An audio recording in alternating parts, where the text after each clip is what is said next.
When Elvis Presley stopped singing in the middle of his Las Vegas concert, 18,000 people held their breath. The king of rock and roll stood frozen on stage, staring at something in the back of the room.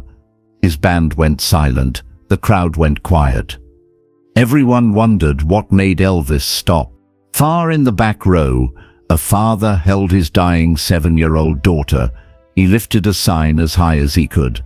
It said, "Please Elvis, one song for Rosemary. It's her dying wish." What Elvis did next changed everything. Not just for that little girl, but for thousands of people who would come after her. This is the true story of a promise made 30 years before that night. A promise that connected a dying girl from 1944, a young Elvis with just a guitar, and a 7-year-old who had only months to live. But the real secret, the one that was hidden for over 40 years, will leave you speechless. Because that night in Las Vegas, 2 people were dying, and they saved each other in a way nobody saw coming. Let me take you back to where it all began. The music stopped. One moment, Elvis Presley's voice filled the enormous showroom of the International Hotel in Las Vegas. His deep, smooth voice sang the words to "Can't Help Falling in Love." 18,000 people swayed in their seats, lost in the magic of his performance. The next moment, silence, complete, total silence. Elvis's hand froze in the air, microphone hanging loose at his side. The band behind him stumbled to a stop, confused. Drums went quiet. Guitars faded. Even the backup singers stopped mid-note, their mouths still open. Something was wrong. The crowd didn't understand. Whispers rippled through the massive room like waves on water. People turned to their neighbors, confused. Had something broken? Was Elvis sick? But Elvis wasn't looking at the band. He wasn't looking at the front rows where the wealthy fans sat in their fancy clothes and sparkling jewelry. He was staring toward the back of the room. His face had changed. The confident smile was gone. His eyes, usually bright with the joy of performing, now glistened with tears. His hand slowly rose, pointing into the darkness at the far end of the showroom. "Hold on," Elvis said into the microphone, his voice cracking. "Just hold on 1 minute, folks."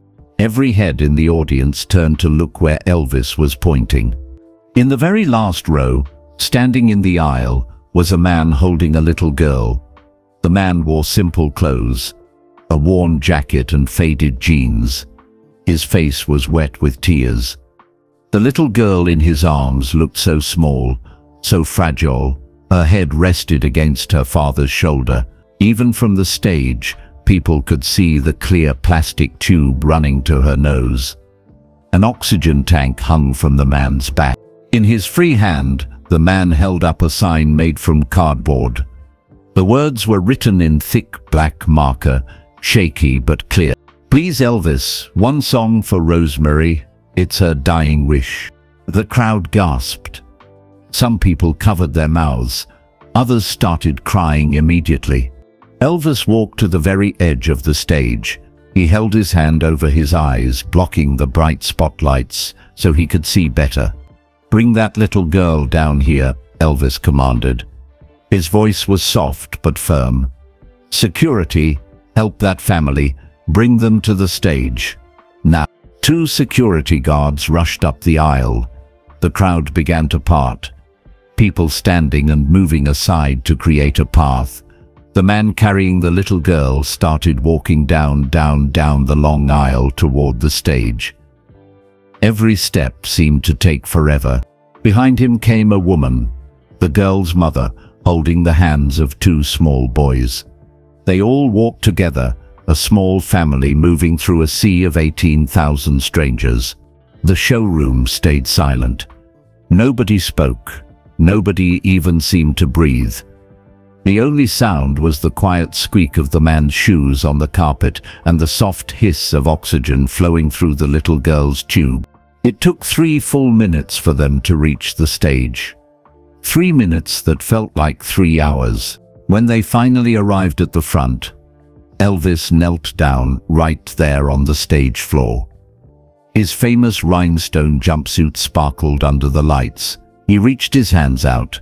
"What's your name, honey?" Elvis asked the little girl. His voice was so gentle, so full of kindness. The girl lifted her head slightly from her father's shoulder. Her face was pale. Her head was covered with a colorful scarf, but wisps of thin hair peeked out underneath. Her dark eyes looked tired but sparkled when she saw Elvis so close. "Rosemary Chen," she whispered. Her voice was so quiet that Elvis had to lean even closer to hear. "I'm 7 years old. I love you, Elvis." Elvis's eyes filled with tears. One tear rolled down his cheek and disappeared into his black sideburn. "I love you too, darling," Elvis said. His voice cracked with emotion. "I love you too." He looked up at Rosemary's father. The man was crying so hard his whole body shook. Elvis stood up and stepped close to him. He put his hand on the man's shoulder and leaned in very, very close to the man's ear. Elvis whispered something. Nobody else could hear what he said. Not the band, not the security guards, not the 18,000 people watching. Only Rosemary's father heard those words. The man's face transformed. His eyes went wide with shock. His mouth fell open. Then his expression changed from grief to something else. Something that looked like hope mixed with disbelief. He nodded over and over, tears streaming faster down his face. What did Elvis say? What words could change a dying girl's father from despair to hope in just one whisper? Elvis took Rosemary's tiny hand in his. The concert had stopped, but something else, something much more important, was about to begin. The concert in Las Vegas felt like a dream now, but that moment was still 3 months away. Right now, on a sunny Tuesday morning in September 1974, Rosemary Chen was just a normal 7-year-old girl living in San Francisco. She stood in the tiny kitchen of her family's apartment, singing at the top of her lungs. "You sing so loud, Rosemary." Her mother, Delilah, laughed from her sewing machine in the corner. "The neighbors will think we have a rock star living here." "I'm practicing to be like Elvis," Rosemary announced, spinning in a circle. Her black pigtails flew out like helicopter blades. "When I grow up, I'm going to be a famous singer just like him." Delilah smiled and pushed the fabric through her sewing machine. She worked from home, making dresses and fixing clothes for people in the neighborhood. It didn't pay much, but it helped. The small apartment smelled like fabric and the jasmine incense Delilah burned every morning. An old record player sat on a shelf near the sewing machine. An Elvis record spun on the turntable, crackling softly. Delilah played Elvis albums every single day while she worked. That's how Rosemary learned to love his music, hearing it from the moment she woke up until she went to bed. "Rosemary, stop bothering Mama." 4-year-old Marcus ran into the kitchen, chasing his twin brother Leo. Both boys had chocolate smeared on their faces. "You two are messy monsters," Rosemary said, grabbing a towel. She wiped their faces while they squirmed and giggled. "Hold still or I'll sing really, really loud." "No," Leo shrieked, but he was laughing. Not the loud singing. Rosemary loved being a big sister. Even though their apartment was small and crowded, even though they didn't have much money, she felt lucky. She had her mama, her papa, who would come home from driving his taxi soon, and her silly little brothers. The front door opened. "I'm home," Vincent Chen called out. He looked tired. He always looked tired after driving the taxi all night, but he smiled when he saw his family. "Papa." All 3 children ran to him. He scooped them up in a big hug, pretending to stumble under their weight. "You're getting too big," he groaned dramatically. "Soon you'll be carrying me." After lunch, Rosemary walked to school with her best friend, a girl named Keiko, who lived in the apartment below theirs. They held hands and talked about their teacher, Mrs. Patterson, who sometimes let them sing songs during class. "I'm going to sing an Elvis song for show and tell next week," Rosemary announced. "You always sing Elvis songs," Keiko said, but she was smiling. "Don't you know any other songs? Elvis is the best," Rosemary said simply. "Why would I sing anything else?" At recess that afternoon, Rosemary played jump rope with the other girls. She was good at it. She could jump for 5 whole minutes without stopping. The rope whooshed through the air, slapping the pavement in rhythm. Rosemary sang while she jumped, making up words to match the beat. Then something felt wrong. The playground tilted sideways. The sky spun. Rosemary's head felt heavy and light at the same time, like it was filled with clouds. "Rosemary?" Keiko's voice sounded far away. "Are you okay?" Rosemary tried to answer, but her words came out jumbled and strange. The jump rope fell from her hands. Her legs turned to water. She fell. The pavement rushed up to meet her face, but she never felt it. Everything went black. When Rosemary woke up, she was lying on a bed in the school nurse's office. Bright lights hurt her eyes. Her head throbbed with a deep, pounding pain. "Mama?" she whispered. "I'm here, baby. I'm right here." Delilah's face appeared above her, full of worry. Her mama's hands felt cool against Rosemary's hot forehead. "What happened?" Rosemary asked. "You fainted, sweetheart. We're going to the hospital to make sure you're okay." The hospital was big and white and smelled like cleaning chemicals. Rosemary didn't like it. Nurses poked her arms with needles. Doctors shined lights in her eyes and asked her questions. They made her lie very still inside a loud machine that hummed and clicked. Vincent arrived from work, still wearing his taxi driver shirt. His face looked scared, which frightened Rosemary more than anything else. Papa never looked scared. Hours passed. The family waited in a small room with plastic chairs and old magazines. Marcus and Leo fell asleep on the floor, using their jackets as pillows. Delilah held Rosemary close, stroking her. Finally, a doctor came in. He was tall with gray hair and kind eyes. His name tag said Dr. Nathaniel Burgess. "Mr. and Mrs. Chen," he said quietly. "Could you step outside for a moment?" "No," Rosemary said quickly, grabbing her mother's arm. "Don't leave me." Delilah looked at the doctor, then at Rosemary. "Whatever you need to say, you can say it here.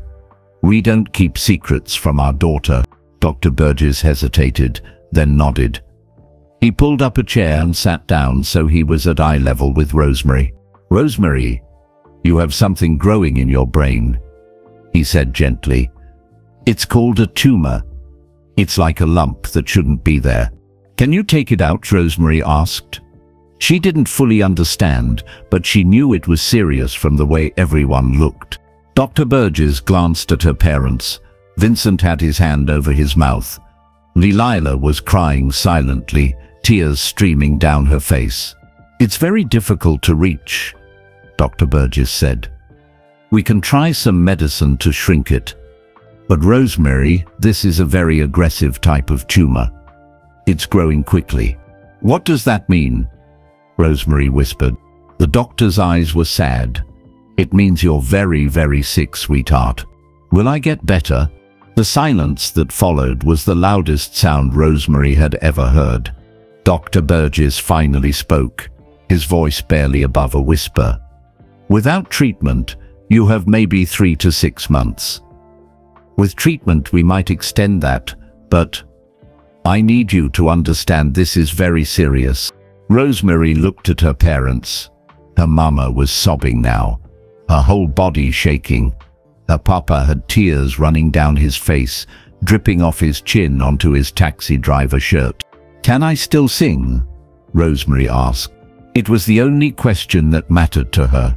Dr. Burgess's face crumpled. He took off his glasses and wiped his eyes. "I don't know, honey. The tumor might affect different things as it grows. We'll do everything we can, but I can't make you any promises." Rosemary nodded. She didn't cry, She was too shocked to cry.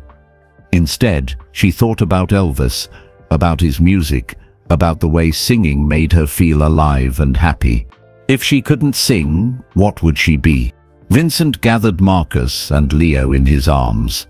The little boys woke up, confused and sleepy. Delilah held Rosemary's hand so tight it almost hurt.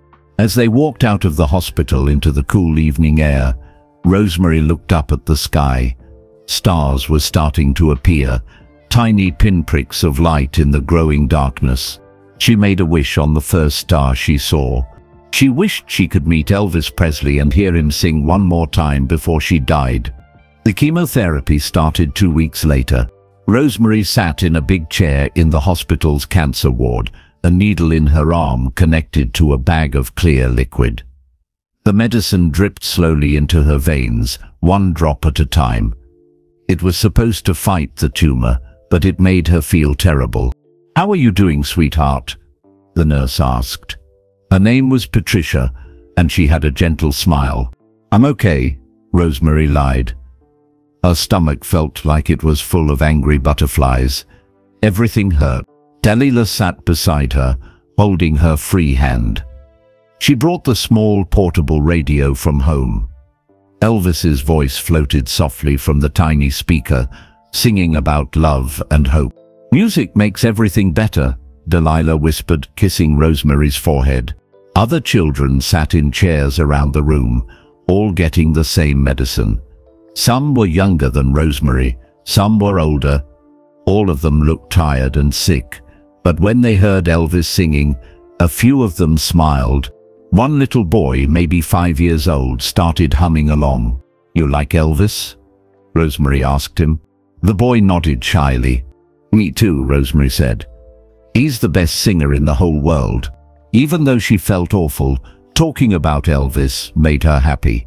The treatments continued week after week. Rosemary got sicker. She threw up almost every day. Food tasted like metal. Her beautiful black hair started falling out in clumps, covering her pillow each morning. The day she lost all her hair, Rosemary cried for hours. "I look ugly," she sobbed, staring at herself in the mirror. Her head was completely bald and pale. "You could never be ugly," Vincent said firmly. He knelt beside her and took her face in his hands. "You're beautiful because of who you are inside. Hair doesn't change that. But everyone at school will stare at me. Then they're not looking close enough to see the real you," Delilah said. She pulled out a box from her sewing supplies. Inside were colorful scarves she had made, red, blue, purple, yellow, and green. Each one had tiny musical notes embroidered on it. "I made these for you. Now you can be stylish like Elvis with his scarves." Rosemary touched the soft fabric. Despite her sadness, she smiled a little. "Can I wear a different color every day?" "You can wear all of them at once if you want," Vincent said, making her laugh. Rosemary did go back to school, wearing her colorful scarves. Some kids did stare. A few whispered, but Keiko held her hand and told anyone who asked, "Rosemary is sick, but she's the bravest person I know." Still, Rosemary got weaker. Walking upstairs made her breathe hard. Playing jump rope was impossible now. She had to rest after doing simple things like brushing her teeth. The worst part was the headaches. They came without warning, sharp pains that felt like someone was squeezing her brain. When they hit, all Rosemary could do was lie in the dark and try not to cry. One evening in November, a volunteer came to visit the children's ward. Her name was Birdie Pemberton, and she was very old, at least 70, Rosemary guessed. She had white hair piled on top of her head and wore bright red lipstick. Her fingers sparkled with rings. "Hello, darlings," Birdie said cheerfully, walking from bed to bed. She brought coloring books and crayons for the younger kids. For the older ones, she brought magazines and puzzle books. When she reached Rosemary's bed, she stopped and smiled. "What a lovely scarf, the blue one with the musical notes. Are you a music lover?" "I love Elvis," Rosemary said. She was too tired to sit up, so she stayed lying down. My mama plays his records every day. Elvis Presley. Birdie's eyes lit up. Now there's a name I haven't heard in a while. I used to know people who worked with Elvis back in my showgirl days in Las Vegas. Rosemary's eyes went wide. Really? You met Elvis? Oh honey, I met everyone in Vegas. I danced in the big shows for 20 years. Birdie sat on the edge of the bed. Tell me, what's your favorite Elvis song? Can't help falling in love, Rosemary said without hesitation. It makes me feel safe. Like everything will be okay, even when it's not. Birdie's smile faded a little. She looked at Rosemary with eyes that suddenly seemed very sad and very wise. You're pretty sick, aren't you, sweetheart? Rosemary nodded. The doctors say I might die soon. 3 to 6 months, they said. It's been almost 3 months already. I'm so sorry. Birdie took Rosemary's hand gently. If you could have anything in the world right now, what would it be? Rosemary didn't have to think about it. The answer came immediately, from the deepest part of her heart. I want to meet Elvis Presley, she said. I want to hear him sing to me before I go to heaven. Just once. That's all I want. Birdie was quiet for a long moment. She squeezed Rosemary's hand, her rings pressing gently into Rosemary's palm. You know what, darling? Elvis is performing in Las Vegas next month. A big concert at the International Hotel. Really? Rosemary's voice filled with hope. Do you think, could I go? That's very far away, Birdie said carefully, and I'm sure tickets are expensive. Rosemary's hope deflated like a balloon. Oh, yeah. My family doesn't have much money. Papa drives a taxi, and Mama sews clothes. They're already paying for my medicine. She tried not to cry, but tears slipped down her cheeks anyway. Birdie wiped Rosemary's tears with a tissue. Let me ask you something. How much does meeting Elvis mean to you? More than anything, Rosemary whispered. More than anything in the whole world. Birdie stood up. She looked different now, not like a cheerful volunteer, but like someone who had just made an important decision. I need to talk to your parents, Birdie said. Don't lose hope yet, sweetheart. 3 days later, Birdie came to the Chen family's apartment. She sat at their small kitchen table while Delilah made tea. Vincent had just come home from his night shift. Marcus and Leo were playing with toy cars on the floor. I want to help get Rosemary to Las Vegas to see Elvis, Birdie announced. Vincent and Delilah looked at each other, then at Birdie. That's very kind, Delilah said slowly, but we can't afford it. The plane tickets alone, plus a hotel, plus concert tickets, it's impossible. I have connections, Birdie said. I can get you a good deal on hotel rooms. I can help with some of the costs. Why would you do this for us? Vincent asked. You barely know us. Birdie's face grew serious. She took a sip of tea, then set down her cup carefully. Pack your bags, she said. We're going to Vegas. But there's something you need to know about why I'm really helping you. She paused and the whole room seemed to hold its breath. 30 years ago I had a daughter. Birdie's hands trembled as she held her teacup. She stared into the dark liquid like she could see the past floating there. Her name was Pearl, Birdie continued, her voice soft. She was 8 years old when she died. That was in 1944, 30 years ago. Delilah reached across the table and touched Birdie's arm gently. Pearl got polio, Birdie said. Back then, there wasn't much doctors could do. She was in the hospital for weeks, getting weaker every day. She loved to sing. Even when she could barely breathe, she tried to hum little tunes. I'm so sorry, Vincent whispered. Elvis Presley was nobody back then, Birdie continued. Just a teenager driving a truck, singing in small clubs at night. He was 19 years old, trying to make it as a musician. A friend of mine knew him and brought him to the hospital one day. Birdie's eyes filled with tears, but she smiled through them. I asked Elvis if he would visit Pearl, just sing to her for a few minutes. I didn't think he'd say yes. Why would some kid trying to start his career care about one sick little girl? That he came, and he stayed for 2 hours. He sat by her bed and sang every song she requested. He held her hand, he made her laugh. For those 2 hours, Pearl forgot she was dying. That's beautiful, Delilah said, wiping her own eyes. Pearl died 2 days later, Birdie said. But she died happy. She died with music in her heart. Elvis gave her that gift. Birdie looked directly at Rosemary, who had walked into the kitchen and was listening quietly. When I met you and heard your wish, I saw Pearl all over again. Same love of music, same beautiful spirit, same unfair situation. So you want to help us because of your daughter? Vincent asked. Some debts can never be repaid, Birdie said firmly. But they can be passed on.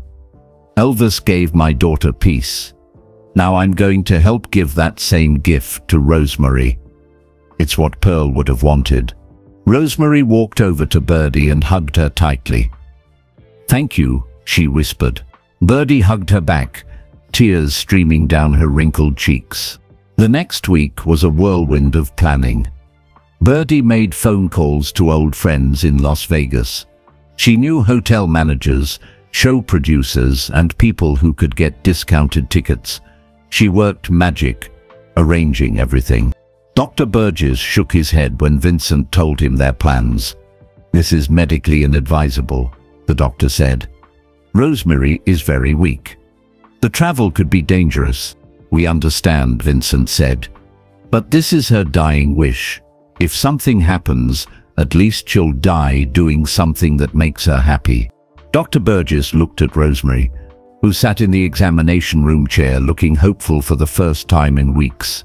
All right, he finally said, but you need to take her oxygen tank, all her medications, and you need to promise you'll bring her straight home if she gets worse.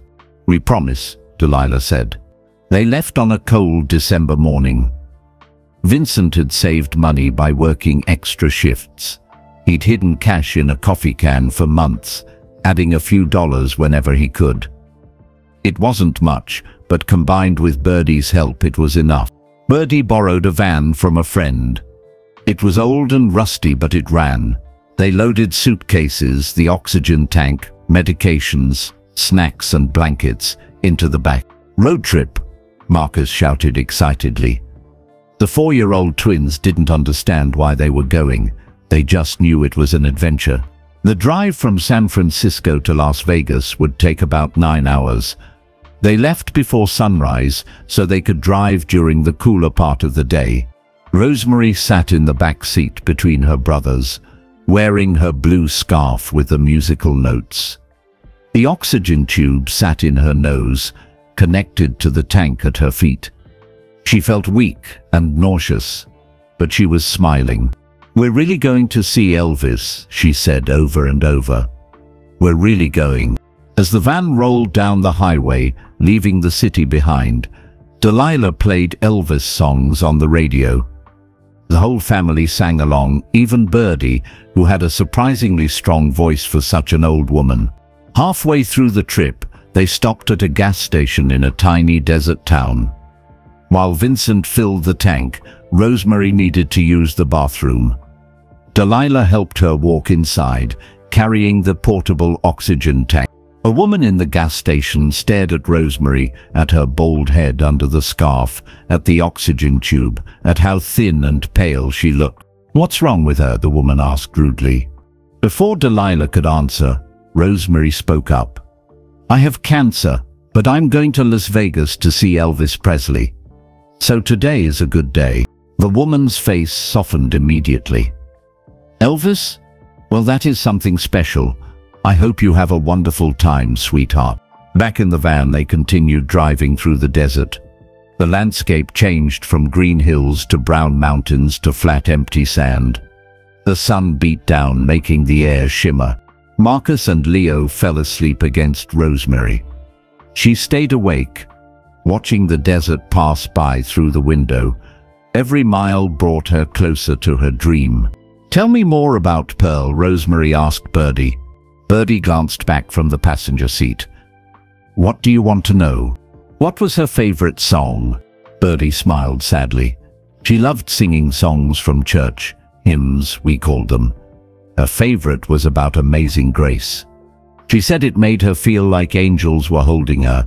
"That's how Elvis songs make me feel," Rosemary said. "Then you and Pearl would have been great friends," Birdie replied.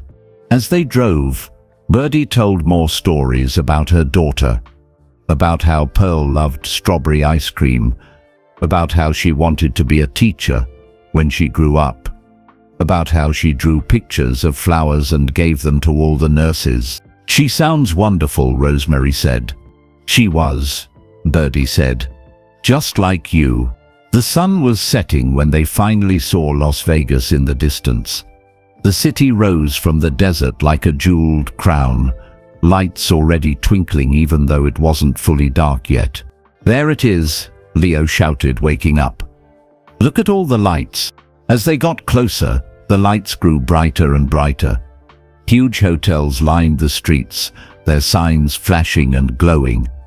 The famous Las Vegas Strip stretched out before them, packed with cars and people. "It's like a dream," Rosemary whispered, pressing her face against the window. They drove slowly down the strip, past casino after casino, until they reached a smaller, cheaper hotel away from the main action. Birdie had gotten them 2 rooms at a discount, one for Vincent, Delilah and the boys, and one for Birdie and Rosemary. After checking in and bringing up the luggage, they all gathered in one room to rest. Vincent ordered pizza. The twins jumped on the beds. Rosemary sat by the window, looking out at the glowing city. "Tomorrow is the concert," Delilah said, sitting beside her daughter. "How are you feeling?" "Tired," Rosemary admitted, "but excited." "Mama, what if we can't get close enough to see him? What if we're too far away?" "Then we'll hear him," Delilah said. "And that's what matters most, right?" "The music?" Rosemary nodded, but worry filled her heart. Vincent had only been able to afford the cheapest tickets, seats in the very last row of the enormous showroom. They would be so far from the stage that Elvis would look like a tiny dot, but at least she would be in the same room with him. At least she would hear his voice in person, not through a crackling radio or scratchy record. That night, Rosemary lay in bed next to Birdie, unable to sleep. Her body ached, her head throbbed. The oxygen hissed softly through the tube in her nose. "Birdie," she whispered in the dark, "what if I die before tomorrow? What if I came all this way and don't get to see him?" Birdie rolled over and looked at her. In the dim light coming through the curtains, Rosemary could see the old woman's kind eyes. "You're going to make it to that concert," Birdie said firmly. "I feel it in my bones. Pearl is watching over you. She's going to make sure you get your wish." "Do you really believe that?" Rosemary asked. "That people who die can still watch over us?" "I know it," Birdie said, "because I feel Pearl with me every single day. And tomorrow, she'll be with both of us." Rosemary closed her eyes. She thought about Pearl, a little girl she never met, but felt connected to. She thought about Elvis, somewhere in this same city, maybe sleeping, maybe rehearsing. Tomorrow she would see him. She fell asleep with a smile on her face, dreaming of music and miracles. Morning came too quickly and too slowly at the same time. Rosemary woke up feeling awful. Her head pounded like drums were playing inside her skull. Her stomach churned. Every part of her body ached. "I don't feel good," she told Birdie, who was already awake and dressed. Birdie's face filled with worry. She felt Rosemary's forehead. "You're warm, sweetheart. Let me get your parents." Within minutes, Vincent and Delilah rushed into the room. Delilah gave Rosemary her morning medications with a glass of water. Vincent adjusted her oxygen tank to give her more air. "Maybe we should take you to a hospital here," Vincent said, his voice shaking. "No," Rosemary sat up quickly, then immediately regretted it as the room spun. "No, Papa. Please. I came all this way. I have to see Elvis. I have to." "Baby, if you're too sick," Delilah started. "I'll rest all day," Rosemary interrupted. "I'll stay in bed. I'll take all my medicine. I promise.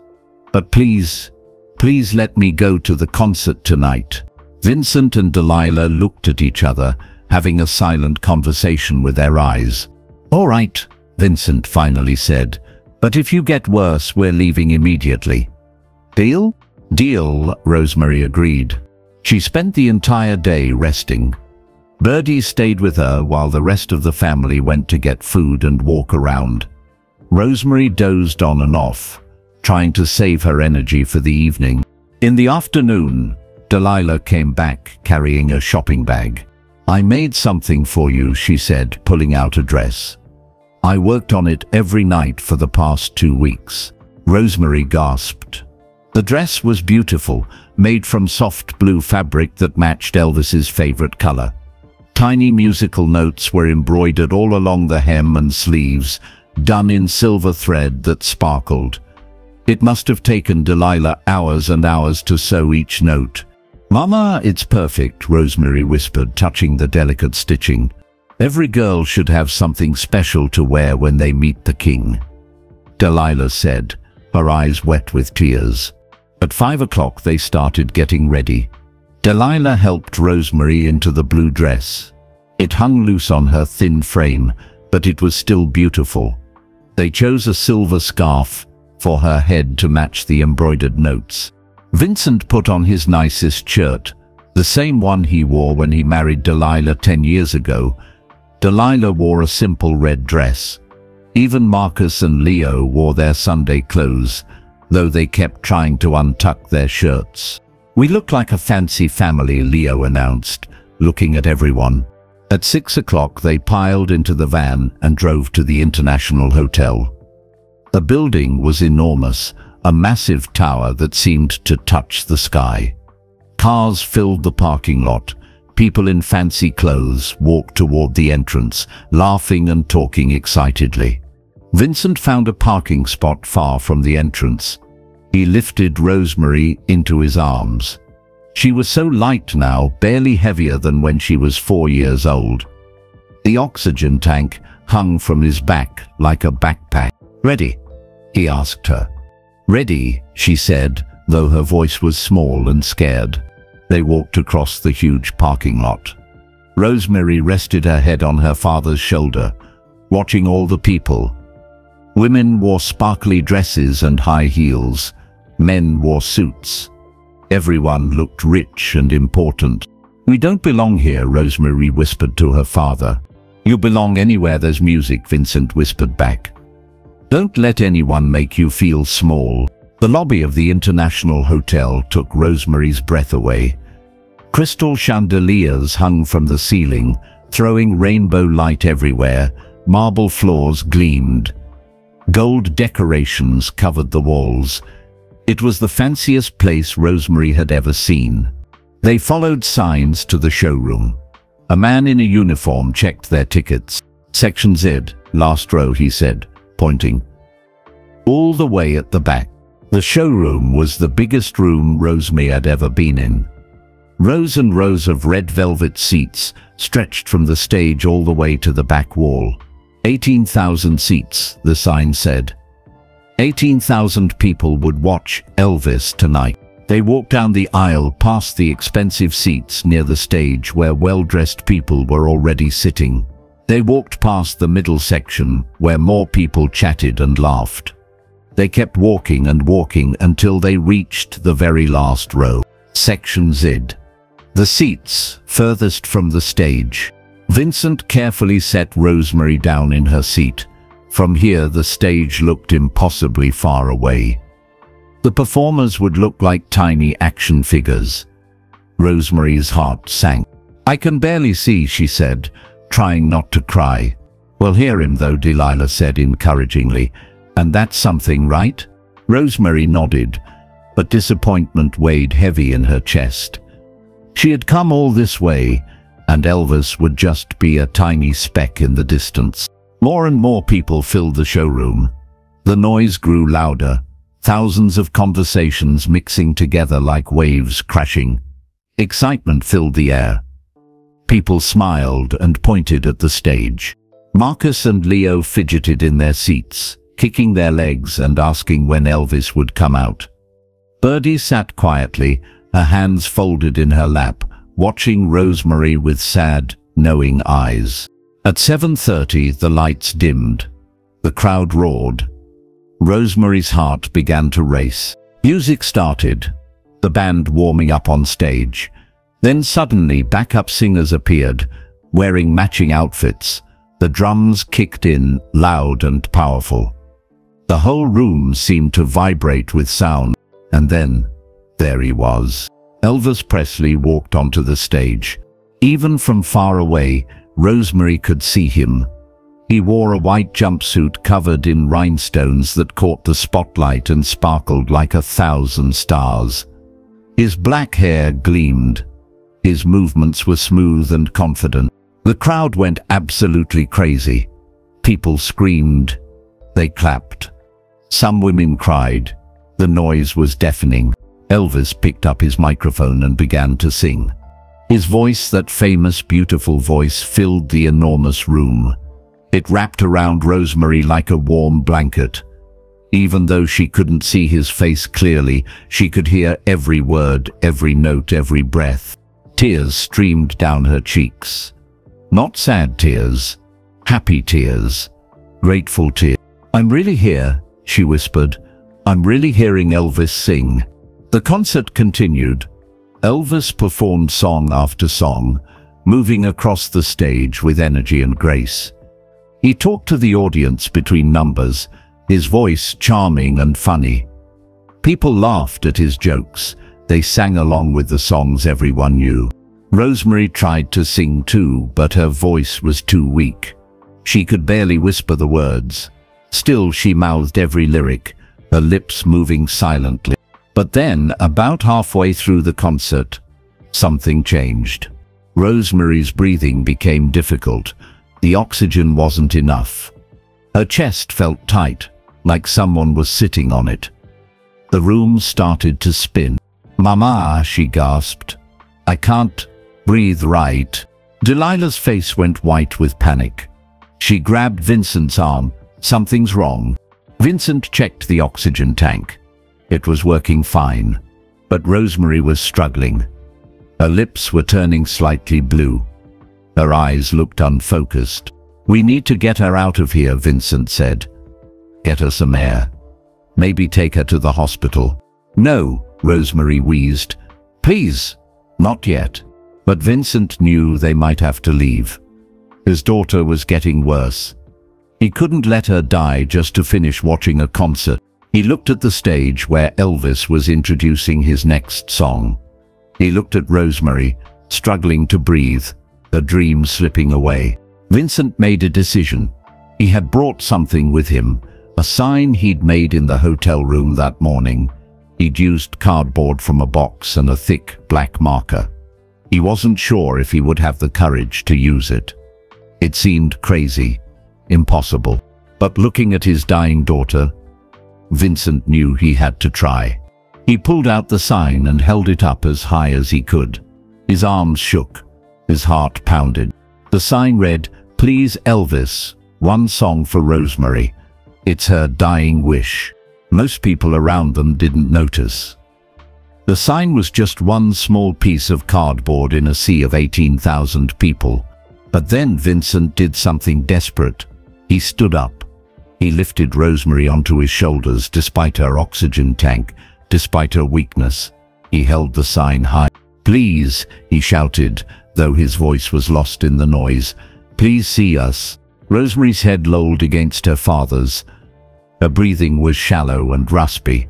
On stage, Elvis had just finished a song. The crowd applauded wildly. Elvis smiled and waved. Then he stopped. His smile faded. His hand lowered. He stared out into the audience, toward the back of the room. He saw them, Elvis Presley stood frozen on the stage, his hand shielding his eyes from the bright spotlights. He squinted toward the back of the massive showroom, past thousands of faces, past the rows and rows of seats, all the way to where Vincent stood with Rosemary on his shoulders. The band noticed Elvis had stopped moving. The guitar player looked confused. The drummer held his sticks in the air, waiting. The backup singers glanced at each other nervously. Something had caught Elvis's attention. In the audience, people began to whisper, "Why had Elvis stopped? What was he looking at?" Vincent's arms trembled from holding Rosemary up. The oxygen tank pulled at his back, making his shoulders ache. But he kept the sign high, kept his daughter visible, praying that Elvis could see them from so far away. "Papa, put me down," Rosemary whispered weakly. "I'm too heavy." "Not yet, baby," Vincent said through gritted teeth. "Just a little longer." Elvis took a step forward to the very edge of the stage. He said something to one of the security guards standing nearby. The guard nodded and began moving quickly up the aisle. "Is he coming here?" Delilah gasped, standing up. "Vincent, I think he saw us." People in the seats around them started noticing. They turned to look at the Chen family. They saw the little girl with the oxygen tube. They saw the sign.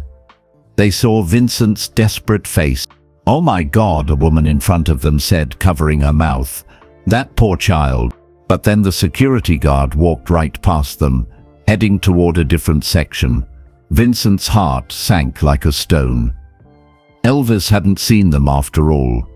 He'd been looking at something else, someone else. "It's okay, Papa," Rosemary said softly. "You tried. We can go now." Vincent slowly lowered Rosemary back into her seat. His arms burned with exhaustion. Tears ran down his face. They had come so far, hoped so much, and it hadn't worked. He rolled up the sign, feeling foolish. What had he been thinking? That Elvis would actually notice one little girl in a crowd of 18,000. It was impossible. Stupid. The security guard came back down the aisle, walking quickly. He stopped right in front of Vincent. "Sir, Elvis would like you to bring your daughter to the stage," the guard said quietly. Vincent's mind went blank. He couldn't process the words. "What?" "Elvis saw your sign. He wants to meet your daughter. Come with me, please." The entire section around them erupted in gasps and whispers. People stood up to get a better view. Some started crying immediately, moved by what was happening. We're really gonna meet him?" Delilah asked, her voice shaking. "Yes, ma'am, right now. Follow me." Vincent scooped Rosemary into his arms. Delilah grabbed Marcus and Leo by their hands. Birdie stayed in her seat, tears streaming down her wrinkled face. "Go," Birdie said, her voice choked with emotion. "This is your moment. Pearl and I will be watching." The security guard led them down the long aisle. It felt like walking through a dream. On both sides, thousands of people stood up, watching them pass. The entire showroom had gone silent, everyone wanting to see what would happen. Rosemary lifted her head from her father's shoulder. She looked at all the faces staring at them. Some people were crying. Some were smiling. One woman reached out and touched Rosemary's hand as they passed. "God bless you, sweetheart," the woman whispered. The walk seemed to take forever. Vincent's legs felt like rubber. His heart pounded so hard he thought it might burst. Marcus and Leo stayed unusually quiet, sensing something important was happening. On stage, Elvis stood watching them approach. He had set down his microphone. His band waited silently behind him. The backup singers had their hands over their hearts. Step by step, they got closer to the stage. Rosemary could see Elvis more clearly now. His face, his eyes, the rhinestones on his jumpsuit catching the light. Finally, they reached the front. The stage towered above them. Elvis walked to the very edge and knelt down, getting as close to them as possible. His eyes met Rosemary's. "What's your name, honey?" Elvis asked. His voice was gentle, filled with kindness that made fresh tears spring to Rosemary's eyes. "Rosemary Chen," she whispered, her voice barely audible. "I'm 7 years old. I love you, Elvis." Elvis's famous face crumpled, his eyes filled with tears. One rolled down his cheek, making a wet trail through his stage makeup. "I love you too, darling," Elvis said, his voice breaking. "I love you too." He stood up and looked at Vincent. For a moment, the two men just stared at each other, a poor taxi driver and the king of rock and roll, connected by love for a dying little girl.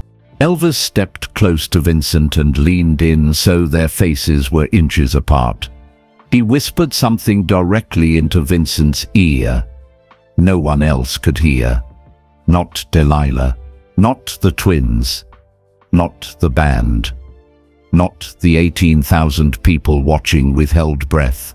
Whatever Elvis said made Vincent's entire body go rigid. His eyes flew open wide, his mouth dropped. He stared at Elvis in complete shock. Then Vincent began nodding frantically, tears streaming down his face faster than before. But these weren't just sad tears anymore. There was something else in his expression: hope, disbelief, wonder. Elvis put his hand on Vincent's shoulder and squeezed, then turned back to Rosemary. "Can you come up here with me, sweetheart?" Elvis asked.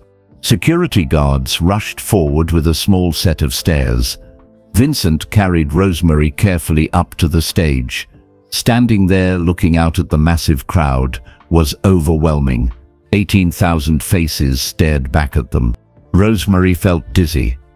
The bright lights hurt her eyes. But Elvis was right there, taking her hand in his. "You ever been on a stage before?" Elvis asked her. Rosemary shook her head. "Well, you're a natural. Look how brave you are." Elvis gestured to a stool that someone had quickly brought out. "Sit right here beside me, okay?" Vincent carefully placed Rosemary on the stool. He adjusted her oxygen tank and made sure she was stable. Then he stepped back, standing at the edge of the stage with Delilah and the twins. Elvis pulled up another stool and sat right next to Rosemary. He picked up an acoustic guitar that someone handed him.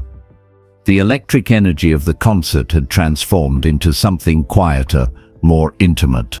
The massive showroom full of 18,000 people was completely silent. You could have heard a pin drop. "Now, Rosemary," Elvis said softly, "your daddy's sign said you have a dying wish. What song would you like to hear?" "Can't Help Falling in Love," Rosemary said without hesitation. "It's my favorite. It makes me feel safe." Elvis smiled, though his eyes were still wet with tears. "That's my favorite too, darling. Tell you what, let's sing it together. You and me. Can you do that?" "I'll try," Rosemary said. "But my voice isn't very strong anymore." "That's okay. We'll sing quiet, just for each other. The folks out there can listen if they want." Elvis positioned his guitar and looked at Rosemary. "Ready?" Rosemary nodded. Elvis began to play. The soft, gentle notes of "Can't Help Falling in Love" floated through the enormous showroom. He didn't use a microphone. He didn't need one. In the complete silence, every note rang clear and pure. Then Elvis began to sing. His voice was different than before, softer, more tender, filled with emotion. He sang directly to Rosemary, their faces close together, as if they were the only two people in the world. When the first verse ended, Rosemary joined in. Her voice was barely a whisper, weak and thin, but she sang with everything she had, every word coming from her heart. Elvis adjusted his volume to match hers, making it feel like a conversation between two friends rather than a performance. Their voices blended together, his deep and strong, hers light and fragile. In the audience, people weren't just crying anymore. They were sobbing. Grown men wiped their eyes with handkerchiefs. Women clutched their chests. Even the security guards and ushers stood with tears running down their faces. Delilah held Marcus and Leo close, all three of them crying. Vincent stood with his hand over his mouth, his whole body shaking with emotion. On stage, Rosemary and Elvis sang about wise men and fools, about rivers flowing to the sea, about falling in love. The words took on deeper meaning, not just about romantic love, but about all love. The love between a performer and a fan, between a stranger and a dying child, between humanity and hope. When they reached the final verse, Rosemary's voice began to fade. She was so tired, so weak. But Elvis kept singing, carrying the melody for both of them, his voice wrapping around her like a protective shield. The last note hung in the air, then faded to silence. Elvis set down his guitar and pulled Rosemary into a gentle hug. She rested her head against his rhinestone-covered shoulder, too exhausted to hold herself up anymore. "You've got the voice of an angel, sweetheart," Elvis whispered into her ear. Rosemary pulled back slightly to look at his face. "Will I still be able to sing in heaven?" The question cut through Elvis like a knife. More tears spilled down his cheeks. He cupped her small face in his hands. "You're going to sing louder and more beautiful than anyone there," he said, his voice thick with emotion. Then Elvis did something no one expected. He reached up and unwrapped the iconic golden scarf from around his neck, the one he'd worn for this entire tour, the one that appeared in dozens of photographs and news articles. He gently wrapped it around Rosemary's neck. "This is for you," he said. "So you'll always remember tonight." "I could never forget," Rosemary whispered. Elvis stood up and called Vincent over. He pulled a small envelope from his pocket and pressed it into Vincent's hand. "Don't open this until you're home," Elvis said quietly, though his voice was picked up by the nearby microphones. "Promise me." "I promise," Vincent said, his voice barely working. Elvis kissed Rosemary's forehead one last time. Then security guards helped carry her down the stairs, back to her family. As they walked back up the long aisle to return to their seats, something magical happened. All 18,000 people stood up. They didn't applaud. They didn't cheer. They simply stood in respectful silence, watching the little girl pass by. Some reached out to touch her hand. Others bowed their heads. Many wept openly. It was the longest standing ovation in Las Vegas history, and not a single sound was made. Vincent carried Rosemary back up the endless aisle. Every step felt sacred, like walking through a cathedral. 18,000 people stood in silence, their faces wet with tears, their hands reaching out to touch Rosemary as she passed. An elderly man in a suit pressed a $20 bill into Vincent's pocket. "For the little angel," he whispered. A young woman took off her pearl necklace and tried to give it to Rosemary. "Please, I want her to have it." "Keep your beautiful things," Delilah said gently. "Your love is enough." They finally reached their seats in the back. Birdie was still standing, tears streaming down her face. She touched Rosemary's cheek softly. "Pearl saw everything," Birdie whispered. "I felt her here with us." Vincent carefully settled Rosemary into a seat. She clutched Elvis's golden scarf in her small hands, holding it against her chest like treasure. Her breathing was still labored, but her face glowed with a happiness that seemed to make her stronger. On stage, Elvis picked up his microphone again. He wiped his eyes with the back of his hand. His voice was rough with emotion when he spoke. "Ladies and gentlemen," he said, "sometimes we forget what really matters in this world. Tonight, a little girl named Rosemary reminded me why I do this, why any of us do this. Music isn't about fame or money. It's about connection. It's about love." The audience erupted in applause, finally breaking their silence. The sound was deafening, rolling through the showroom like thunder. Elvis waited for it to quiet down. "This next song is for every person in this room who has ever faced something hard. For everyone who has ever needed hope. He launched into another song, his voice more powerful than before. The concert continued, but everything felt different now.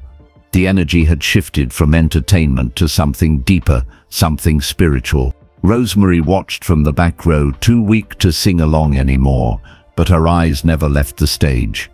She touched Elvis's scarf over and over, making sure it was real, that this wasn't just a beautiful dream.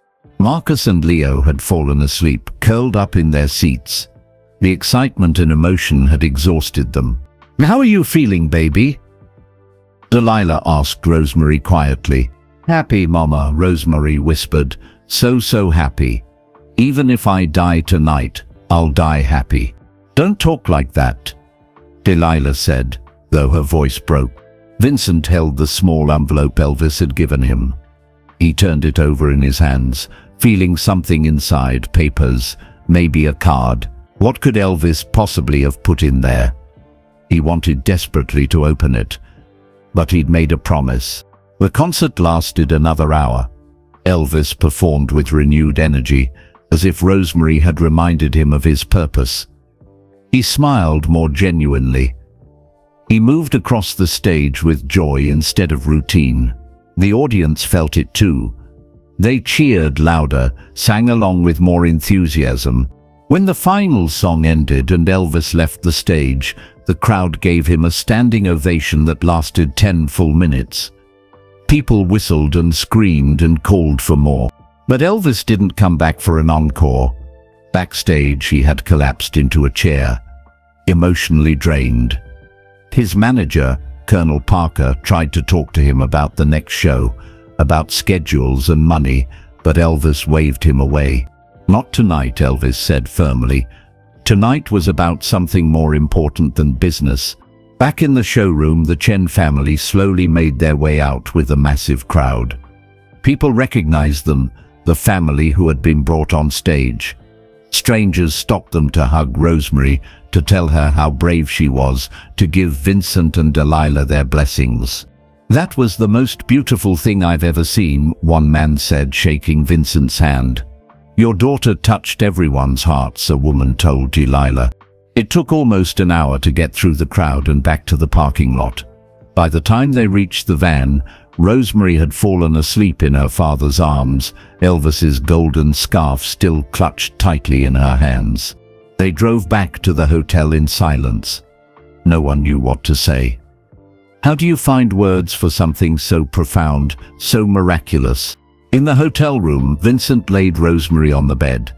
She didn't wake up even when he removed her shoes and adjusted her oxygen tube. Delilah covered her with a blanket, leaving the golden scarf wrapped around her neck. Marcus and Leo were carried to the other room, still sound asleep. Finally, Vincent, Delilah and Birdie sat around the small table in Rosemary's room. The envelope from Elvis sat in the center, unopened. "Should we look now?" Delilah asked. "Rosemary's asleep." "He said not to open it until we're home," Vincent said. "But what if it's important?" Birdie asked. "What if it's something time-sensitive?" Vincent picked up the envelope. His name was written on the front in Elvis's handwriting. He recognized it from autographs he'd seen in magazines. His hands shook as he carefully opened the seal. Inside was a cashier's check. Vincent pulled it out and stared at the amount, his eyes going wide. He couldn't breathe, couldn't think. "What is it?" Delilah asked, alarmed by his expression.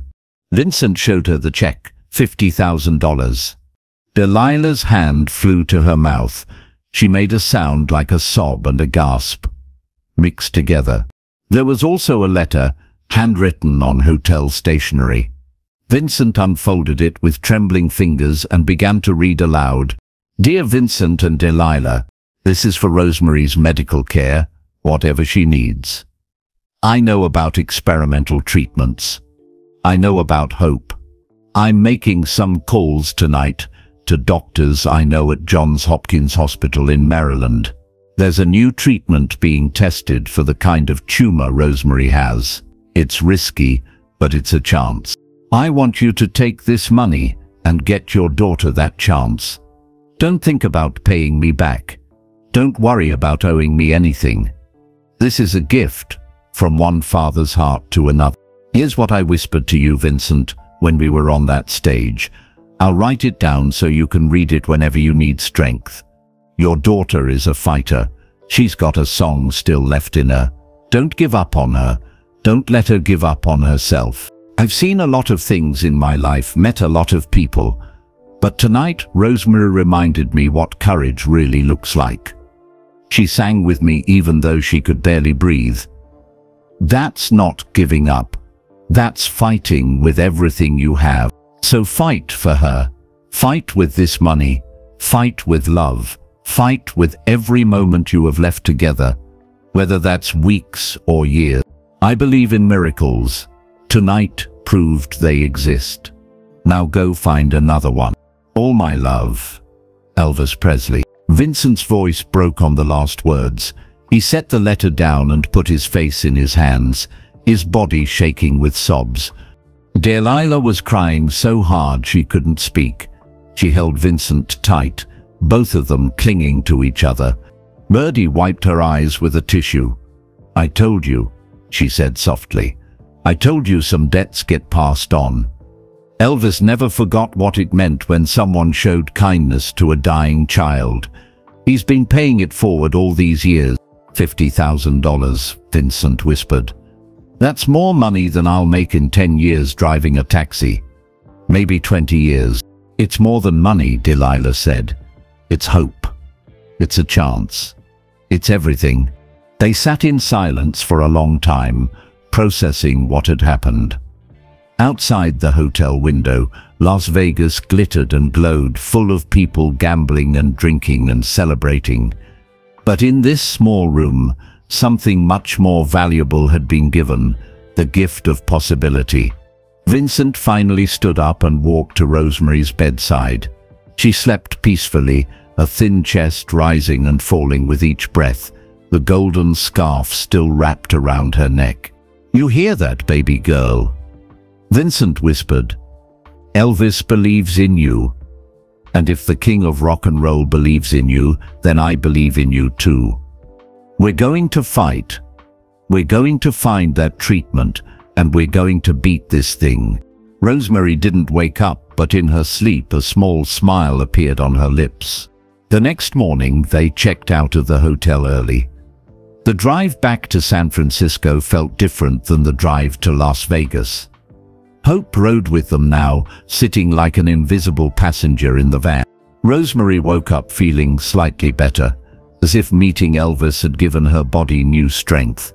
She touched the golden scarf constantly, making sure it was still there. Did it really happen? She asked.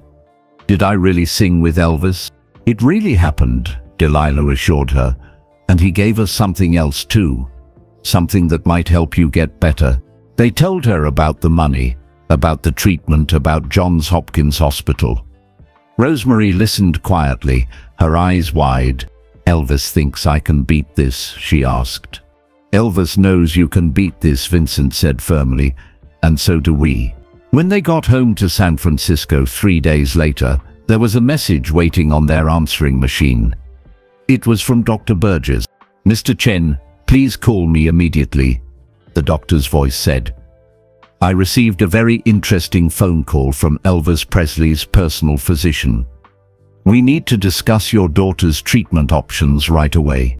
Vincent called back within minutes. Dr. Burgess explained that Elvis had indeed called in favors, contacted specialists and opened doors that would normally be closed to a poor taxi driver's family. There's an experimental treatment at Johns Hopkins, Dr. Burgess said. It's designed specifically for Rosemary's type of tumor. The success rate isn't high, maybe 30%, but it's better than no chance at all. They've agreed to take Rosemary into the program immediately. Immediately? Vincent asked. How immediately? They want her there in 1 week. The treatment is aggressive, surgery combined with a new type of radiation therapy. She'll need to stay in Maryland for at least 6 months, maybe longer. Vincent looked at Delilah. 6 months away from home, away from their apartment, their life, everything familiar. But 6 months of hope will be there, Vincent said, whatever it takes. 1 week later, the Chen family stood in the Baltimore airport, bags in hand, hearts full of fear and hope mixed together. Johns Hopkins Hospital was even bigger than the International Hotel in Las Vegas. White buildings stretched toward the sky, connected by walkways and tunnels. Doctors and nurses hurried through the hallways. Medical equipment beeped and hummed. Dr. Helena Castellano met them in the pediatric oncology wing. She was a small woman with gray-streaked hair and sharp, intelligent eyes. "You must be Rosemary," she said, kneeling to the little girl's level. "I've heard a lot about you. Elvis Presley himself called to tell me what a brave girl you are." "He did?" Rosemary's eyes widened. "He certainly did. He said you sang with him on stage, even though you could barely breathe. That's the kind of fighter we need for this treatment." Dr. Castellano stood and addressed Vincent and Delilah. "I won't lie to you. This will be the hardest thing your daughter has ever faced. The surgery alone is 12 hours. The recovery will be painful. The radiation therapy will make her very, very sick. But it might work." Delilah asked, her voice trembling. "It might work," Dr. Castellano said carefully. "We've had some success with tumors like Rosemary's. Not every patient survives, but some do, and those who make it often go into full remission." The word remission hung in the air like a prayer. They admitted Rosemary that same day. She was given a room with a window overlooking a small garden. Delilah unpacked their belongings while Vincent tried to keep Marcus and Leo entertained. The twins didn't understand why they had to stay in this strange new place. "When can we go home?" Leo asked for the 100th time. "When Rosemary gets better," Vincent said, though he didn't know if that day would ever come. Elvis's $50,000 paid for everything: the surgery, the medications, the hospital stay, housing for the family nearby. Without it, none of this would be possible. Vincent thought about that every single day, overwhelmed with gratitude for a man he'd met for only a few precious minutes. The surgery happened 3 days later. Rosemary was so scared the night before that she couldn't sleep. Delilah lay in the hospital bed beside her, holding her close. "Mama, what if I don't wake up?" Rosemary whispered in the darkness. "You'll wake up," Delilah said, though her own heart was breaking with fear. "You're a fighter, remember? Elvis said so. Will you sing to me the song we sang with Elvis?" Delilah's voice cracked as she softly sang the melody, making up gentle words about love and hope and safety. She sang until Rosemary finally fell asleep. At 6 in the morning, they wheeled Rosemary toward the operating room. She wore a hospital gown and a cap that covered her bald head, but around her neck she still wore Elvis's golden scarf. "She can't wear that in surgery," a nurse said gently. "Please," Rosemary begged, gripping the scarf.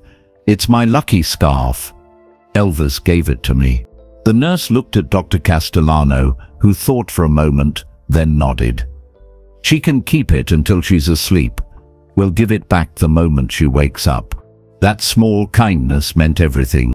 Vincent and Delilah kissed their daughter goodbye at the operating room doors. They couldn't go any further.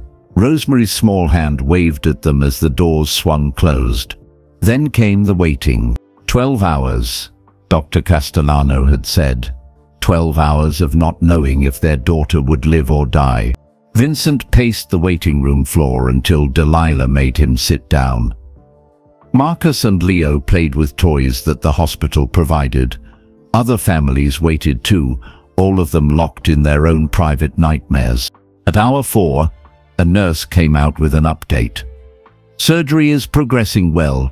Dr. Castellano wanted you to know Rosemary is stable." At hour 8, another update. "They've successfully removed most of the tumor. Still working on the rest." At hour 11, Vincent couldn't sit still anymore. He went outside and called Birdie from a payphone. She'd returned to San Francisco but made Vincent promise to call with updates. "How is she?" Birdie asked immediately. "Still in surgery. We don't know yet." Vincent's voice broke. "Birdie, I'm so scared. What if we lose her? Then you'll know you did everything possible," Birdie said firmly.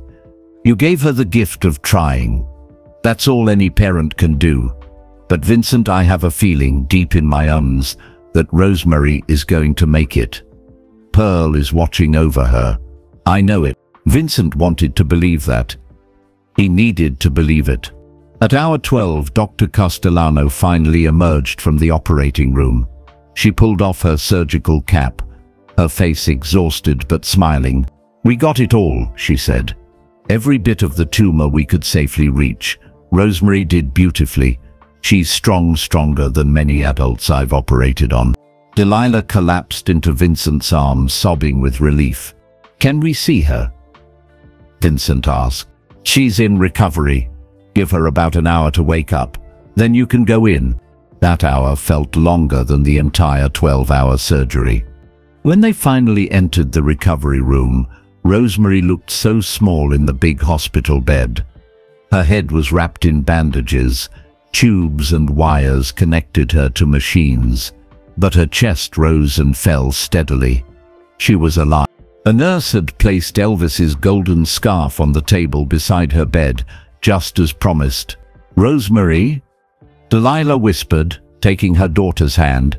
"Baby, we're here." Rosemary's eyes fluttered open slowly. She looked confused at first, then focused on her mother's face. "Mama?" Her voice was barely audible. Did I make it?" "You made it, sweetheart," Delilah said, tears streaming down her face. "You made it." "My scarf?" Vincent picked up the golden scarf and gently laid it across Rosemary's chest, careful not to disturb any of the medical equipment. Rosemary's small hand moved to touch it. A tiny smile appeared on her pale lips. Then she fell back asleep, exhausted from the ordeal. The recovery was brutal, just as Dr. Castellano had warned. Rosemary was in terrible pain. The radiation treatments that followed made her violently ill. She couldn't eat. She couldn't keep water down. Her weight dropped to dangerous levels. There were days Vincent and Delilah thought they would lose her. Days when Rosemary begged them to let her stop, to let her go. "It hurts too much," she cried one night, her small body racked with pain. "I just want it to stop hurting." "I know, baby," Vincent said, his own face wet with tears. "But remember what Elvis told us. You've got a song still left in you. You can't give up. Not now." "I'm too tired to sing," Rosemary whispered. "Then rest," Delilah said. "Rest and let us sing for you." They took turns sitting by her bed, singing softly. Vincent sang songs he remembered from his childhood in China. Delilah sang lullabies. Even Marcus and Leo sang nursery rhymes in their small, off-key voices. Music became medicine. 2 months passed. Then 3. Slowly, impossibly slowly, Rosemary began to improve. The pain lessened. She could eat small amounts. Her energy returned in tiny increments. Dr. Castellano ran tests every week. "The radiation is working," she told them after the 3-month mark. "The remaining tumor cells are dying. Her brain is healing." At 4 months, Rosemary was strong enough to walk short distances. She shuffled down the hospital hallways, pushing her IV pole, wearing Elvis's scarf every single day. Other children in the cancer ward began to recognize her. "That's the girl who sang with Elvis," they whispered. Rosemary started visiting other sick children, sitting by their beds, telling them about the night in Las Vegas. She described the lights, the crowd, Elvis's kind eyes, the feeling of singing on stage. "He made me feel brave," Rosemary told a little boy who was about to have his own scary surgery. "And if he made me brave, you can be brave too." The boy smiled and held Rosemary's hand. At 5 months, Dr. Castellano came into Rosemary's room with a smile bigger than usual. "We did another scan yesterday," she said. "Rosemary, there's no sign of active tumor. None. The treatment worked." The room erupted. Vincent shouted with joy. Delilah screamed and grabbed Rosemary in a careful hug. Marcus and Leo jumped on the bed, not fully understanding but knowing it was good news. "Does that mean I'm cured?" Rosemary asked, afraid to hope too much. "It means you're in remission," Dr. Castellano said carefully. "We'll need to monitor you closely. The tumor could come back, but right now, today, you are cancer-free." Cancer-free. 2 words that meant everything. "Can we go home?" Rosemary asked. "In 1 more month," Dr. Castellano said. "We need to make sure you're strong enough for the trip and that the remission is stable. But yes, Rosemary, you're going home." That night, Vincent did something he'd been waiting months to do. He called information, got a number, and made a phone call to Memphis, Tennessee. He didn't expect anyone to answer. It was Elvis Presley's home number, or at least the number Elvis's doctor had given to Dr. Burgess. Important people like Elvis probably had assistants screening their call. The phone rang once, twice, 3 times. Then a familiar voice answered. "Hello?" It was Elvis himself. Vincent's voice caught in his throat. "Mr. Presley, this is Vincent Chen, Rosemary's father, from Las Vegas." There was a pause, then Elvis's voice came through, warm and genuine. "Vincent, I've been hoping you'd call. How is she? How's Rosemary?" "She's in remission," Vincent said, his voice breaking. "The surgery worked. The treatment worked. She's going to live." On the other end of the line, Vincent heard Elvis make a sound like a sob and a laugh mixed together. "Thank God. Oh, thank God. I've been praying for her every single night." "We can never repay you," Vincent said. "Never in a million years. You saved our daughter's life." "You already repaid me," Elvis said. "Rosemary reminded me why I do what I do. She gave me back my purpose. That's worth more than any amount of money." They talked for 20 minutes. Elvis asked about the surgery, the recovery, the treatment. He wanted to know everything. Then he asked to speak to Rosemary. Vincent carried the phone to her bed. "Someone wants to talk to you, baby." Rosemary took the phone. "Hello? Hi, sweetheart. It's Elvis." Rosemary's face lit up like the Las Vegas Strip at night. "Elvis, you called me. I had to make sure my favorite duet partner was okay," Elvis said, and Vincent could hear the smile in his voice. "I heard you're doing great. I'm so proud of you, Rosemary. You fought hard and you won." "I kept your scarf with me the whole time," Rosemary said. "It gave me courage." "You already had courage," Elvis said. "The scarf just reminded you of it. Listen, I'm making you a promise right now. When you're all better and back home, I'm going to record something special just for you, a song that's yours and yours alone. Deal?" "Really?" Rosemary's eyes went wide. "Really? You have my word. Now you get strong, you hear? The world needs your voice." They said goodbye, but Rosemary held the phone for a long time after Elvis hung up, not wanting to let go of the connection. February 1975, 6 months after the surgery.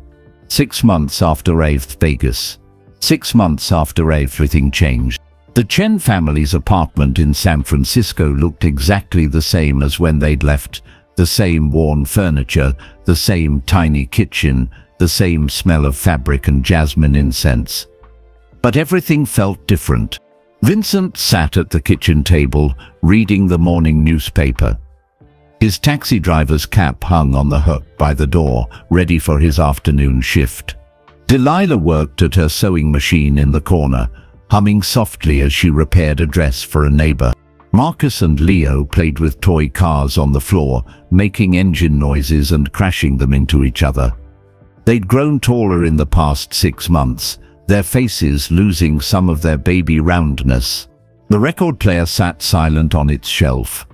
No Elvis music played this morning. Everything seemed quiet. Normal. Almost too normal. A framed photograph sat on the mantel above the small fireplace. The only new addition to the room. It showed Elvis and Rosemary on stage together, his arm around her shoulders, both of them smiling. A photographer from the International Hotel had captured the moment and mailed them a copy. It was their most precious possession. Vincent checked his watch. Almost noon. He folded his newspaper and stood up, stretching his back. Driving the taxi all night made his muscles stiff. "I'm going to start making lunch," Delilah said, setting aside her sewing. "The boys must be hungry." "When aren't they hungry?" Vincent joked, ruffling Marcus's hair as he walked past. Delilah opened the refrigerator and pulled out ingredients for sandwiches. She moved around the small kitchen with practiced ease, humming that same tune, something that sounded almost like an Elvis song, but not quite. Vincent walked to the stairs. "Rosemary," he called up, "time for lunch." Footsteps sounded above.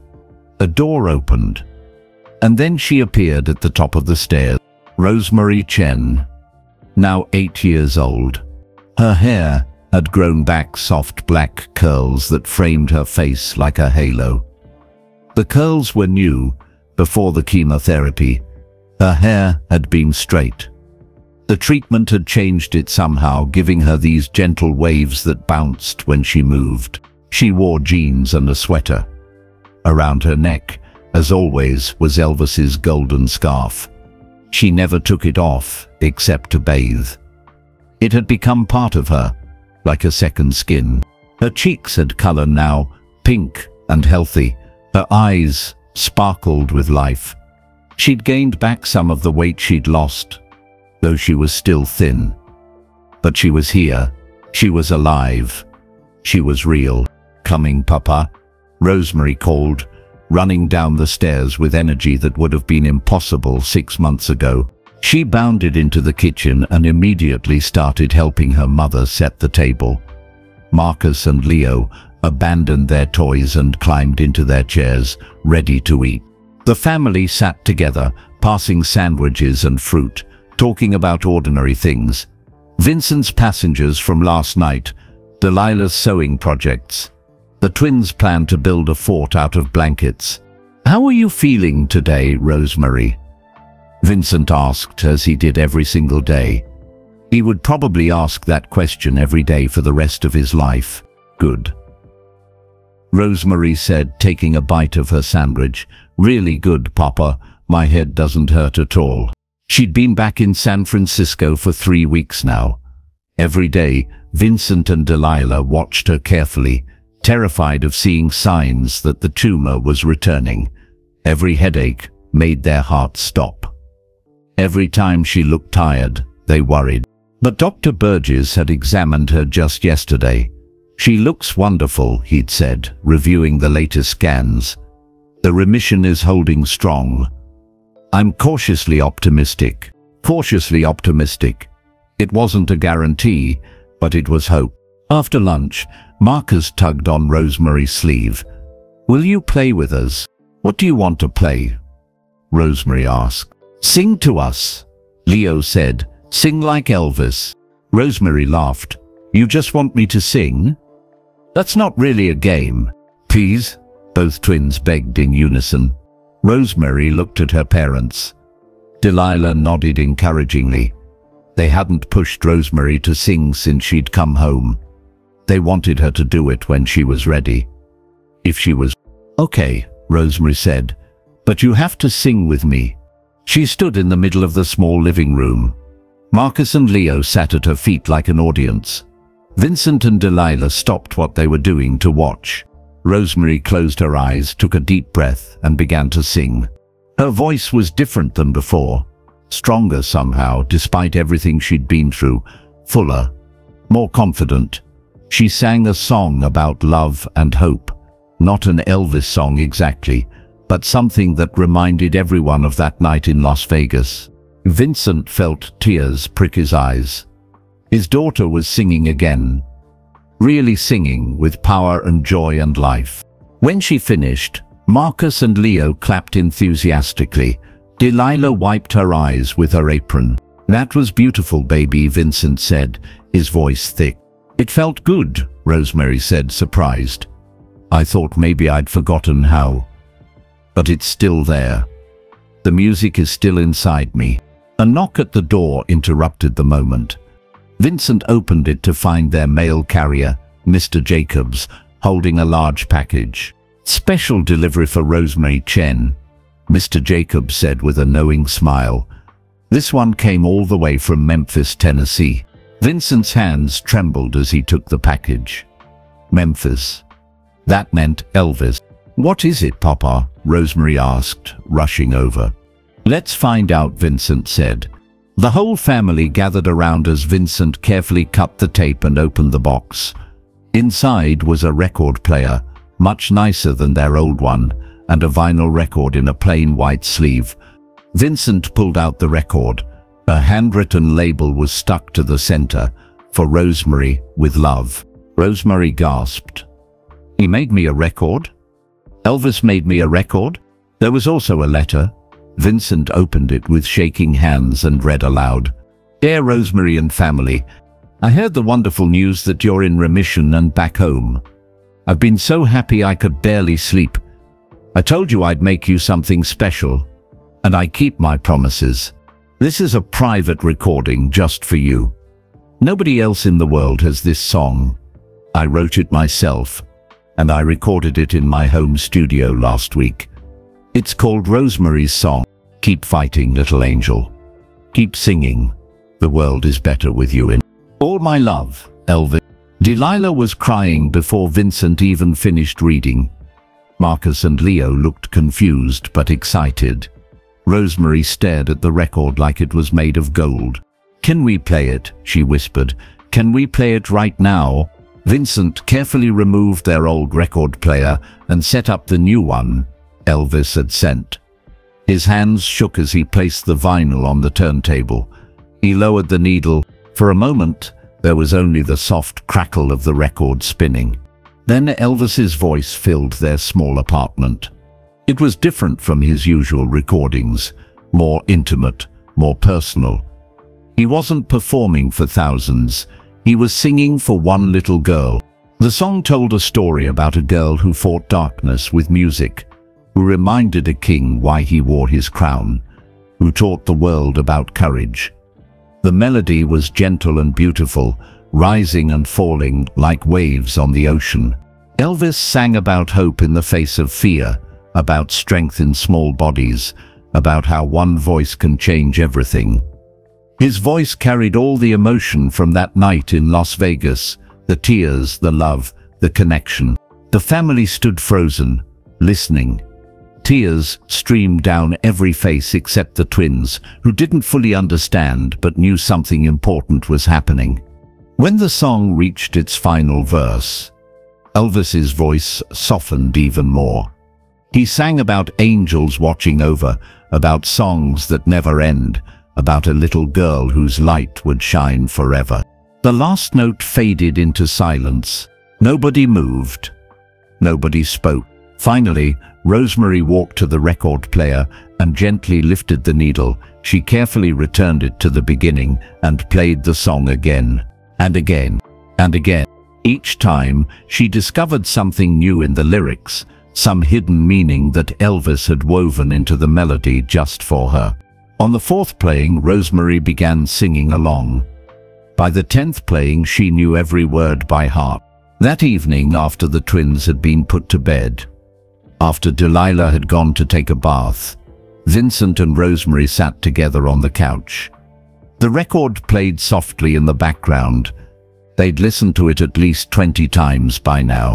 "Papa," Rosemary said quietly, "what did Elvis whisper to you that night on stage? You never told me." Vincent was quiet for a moment. He'd been waiting for her to ask this question. "He told me you were stronger than I thought," Vincent said. "He told me not to give up on you. He said you had a song still left in you. He was right, Rosemary said, touching the golden scarf around her neck. He was right, Vincent agreed.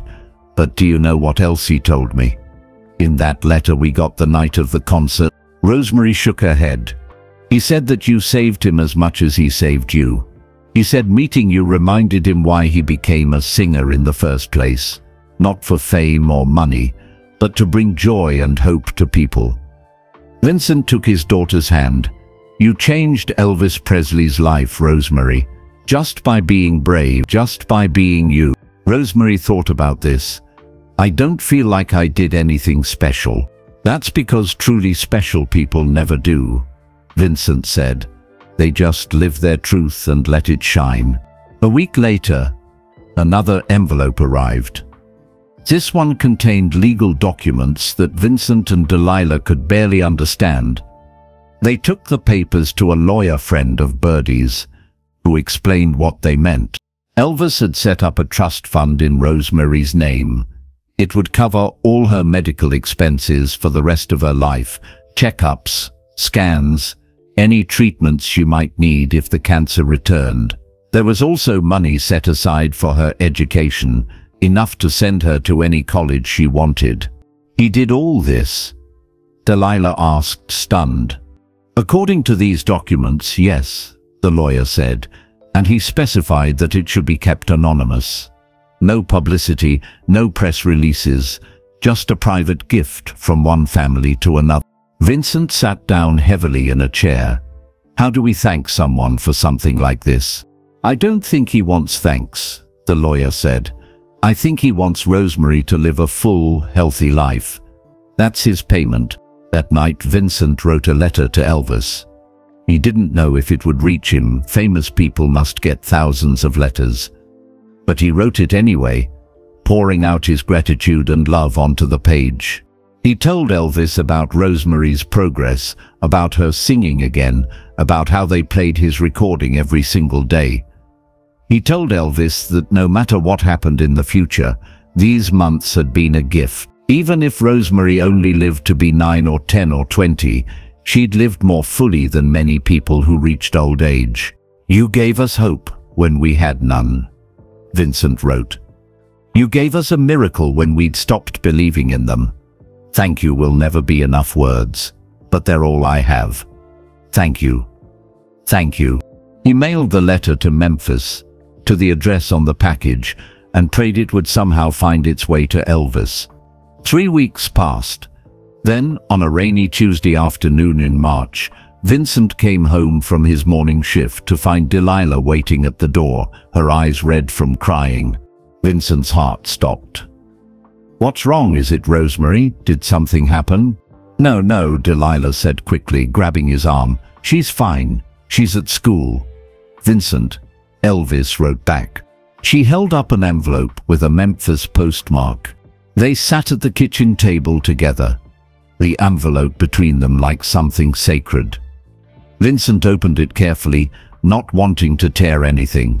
Inside was a single page of stationery with Elvis's handwriting, messier than the previous letters, as if written quickly, urgently. Dear Vincent, Delilah, and my dear friend Rosemary, your letter reached me and I've read it 10 times already. You don't need to thank me. Knowing Rosemary is healthy and singing again is all the thanks I'll ever need. But I need to tell you something I've never told anyone outside my closest family, something about why I did what I did that night, and why Rosemary means so much to me. When I was 19, before I was famous, before anyone knew my name, my mother Gladys had a best friend named Birdie Pemberton. Birdie had a daughter who was dying of polio. Her name was Pearl. She was 8 years old and loved to sing. Birdie asked if I would visit Pearl in the hospital. I didn't have money or fame back then, just a guitar and a dream. But I went. I sat with Pearl for 2 hours and sang every song she wanted to hear. She died 2 days later. On her deathbed, Pearl made me promise something. She said, Elvis, when you're famous someday, when people know your name, promise me you'll never forget that music is magic. promise you'll use it to help people like me." I made that promise, and I've tried to keep it my whole career. But over the years, with all the concerts and movies and business, I'd started to forget. I was going through the motions. I felt trapped, tired, lost. I'd stopped remembering why I fell in love with music in the first place. Then I saw Rosemary in that audience, and something inside me woke up. It was like Pearl was speaking to me again, reminding me of my promise. When I sang with Rosemary that night, I wasn't the king of rock and roll. I was just a man keeping a promise to a little girl I met 30 years ago. Rosemary saved me. She brought me back to myself. She reminded me that fame and money mean nothing if you forget why you're here. To bring light into dark places, to give hope to people who need it most. So you see, Vincent and Delilah, I'm the one who should be thanking you for bringing Rosemary to that concert, for raising such a brave, beautiful soul, for letting me be part of her miracle. Tell Rosemary to keep singing. The world needs her voice. With love always. P.S. Birdie never told me she was the one who helped get you to Vegas. I only found out later from my people who helped arrange things. She's been watching over sick children ever since Pearl died, trying to give them what I gave her daughter, one moment of joy. She's a remarkable woman. I hope you stay in touch with her. Vincent set down the letter, his hands shaking. Delilah covered her mouth. Tears.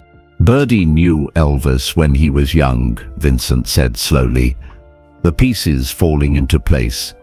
She never told us that part.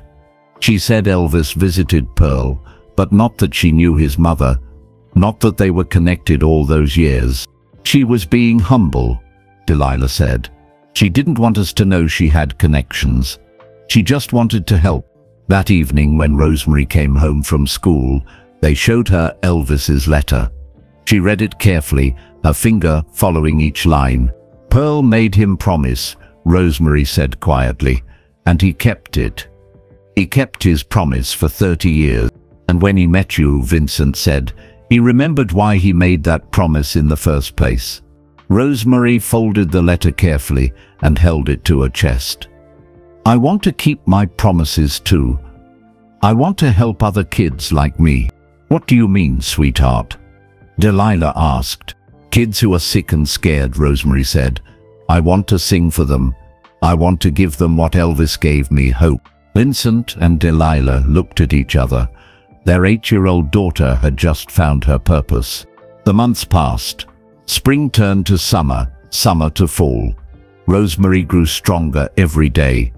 Her checkups at the hospital continued to show good news, no signs of tumor regrowth. Dr. Burgess began using words like sustained remission and excellent prognosis. Rosemary returned to school full-time. Some kids stared at her curly hair and asked questions about where she'd been. Keiko stayed by her side, protective as always. Rosemary was sick, but now she's better, Keiko told anyone who asked. And she sang with Elvis Presley on stage in Las Vegas. She's basically famous. Rosemary didn't feel famous. She felt lucky, grateful, alive. On weekends, Vincent began taking Rosemary to the children's hospital where she'd received her initial diagnosis. She would visit the cancer ward, wearing Elvis's golden scarf, carrying a small guitar Delilah had bought at a thrift store. She sat by bedsides and sang softly to children who were going through what she'd survived. Some were younger than her, some were older, all of them were scared and hurting. When I was really sick, Rosemary told them, Elvis Presley sang to me. He made me feel brave. Now I want to make you feel brave too. She sang simple songs about hope and light, and not giving up. Her voice was still young and sometimes shaky, but it carried something deeper than perfect pitch. It carried truth. Parents thanked her with tears in their eyes. Nurses hugged her. Doctors stopped in their rounds to listen. One little boy, maybe 6 years old, asked her, "Did you really meet Elvis?" I really did, Rosemary said, touching her golden scarf, and he told me something important. He said even when things are really, really hard, we have to keep our songs inside us. We can't let them go. I don't feel like singing, the boy said sadly. That's okay, Rosemary said. I didn't feel like singing for a long time either, but the song is still there, waiting. When you're ready, it'll come back. She sang for him then, a gentle melody about stars and dreams and tomorrow. Birdie came to visit often. She and the Chen family had become inseparable. She was like an extra grandmother to Marcus and Leo, always bringing cookies and telling stories about her showgirl days. One afternoon, while Rosemary practiced guitar in the living room, Birdie pulled Vincent and Delilah aside. I need to tell you something, she said quietly. I'm getting old, 73 now. I don't know how many years I have left. When I'm gone, I want my savings to go to a fund for sick children, to help families who can't afford treatment like you couldn't before Elvis helped. Birdie, you don't have to, Vincent started. I want to, Birdie interrupted. Pearl's life was short, but her impact doesn't have to be. Elvis kept his promise to her. Now I'm keeping mine. I want to help other Rosemarys, other Pearl. They set up a small foundation together, working with Dr. Burgess and the hospital. It started modestly, helping 1 or 2 families a year with medical costs. But it was a beginning. On Rosemary's 9th birthday in November 1975, the family gathered for a small celebration. Birdie came with a chocolate cake. Keiko brought a handmade birthday card. Even Dr. Burgess stopped by with a present. A songbook with easy guitar chords. 1 year cancer-free, Dr. Burgess announced, raising a glass of juice in toast. That's worth celebrating. Everyone cheered. Marcus and Leo made so much noise that the neighbors knocked on the wall. After cake, after presents, after the guests had gone home, Rosemary sat with her parents on the couch. The apartment was quiet, except for the hum of the refrigerator and distant traffic sounds. I want to write to Elvis, Rosemary said. To tell him I'm still okay. To thank him again. That's a wonderful idea, Delilah said. Rosemary got paper and a pencil. She wrote slowly, carefully in her best handwriting. Dear Elvis, 9 years old now. That's been 1 whole year since the surgery, and I'm still healthy. Dr. Burgess says the cancer might not come back. I hope he's right. I've been singing to other sick kids, like you sang to me. I tell them about you and about being brave. Some of them get better, some of them don't, but I sing to all of them anyway, because even if they don't get better, maybe the music makes them feel less scared. I still wear your scarf every day. I still listen to the song you made me. It's my favorite thing in the whole world. Thank you for saving my life. Thank you for keeping your promise to Pearl. Thank you for reminding everyone that music is magic. I promise I'll keep singing as long as I can. For you, for Pearl, and for all the kids who need hope. Love. Rosemary. P.S. I'm learning guitar so I can sing and play at the same time. Just like you. Vincent mailed the letter the next day. 2 weeks later, a package arrived.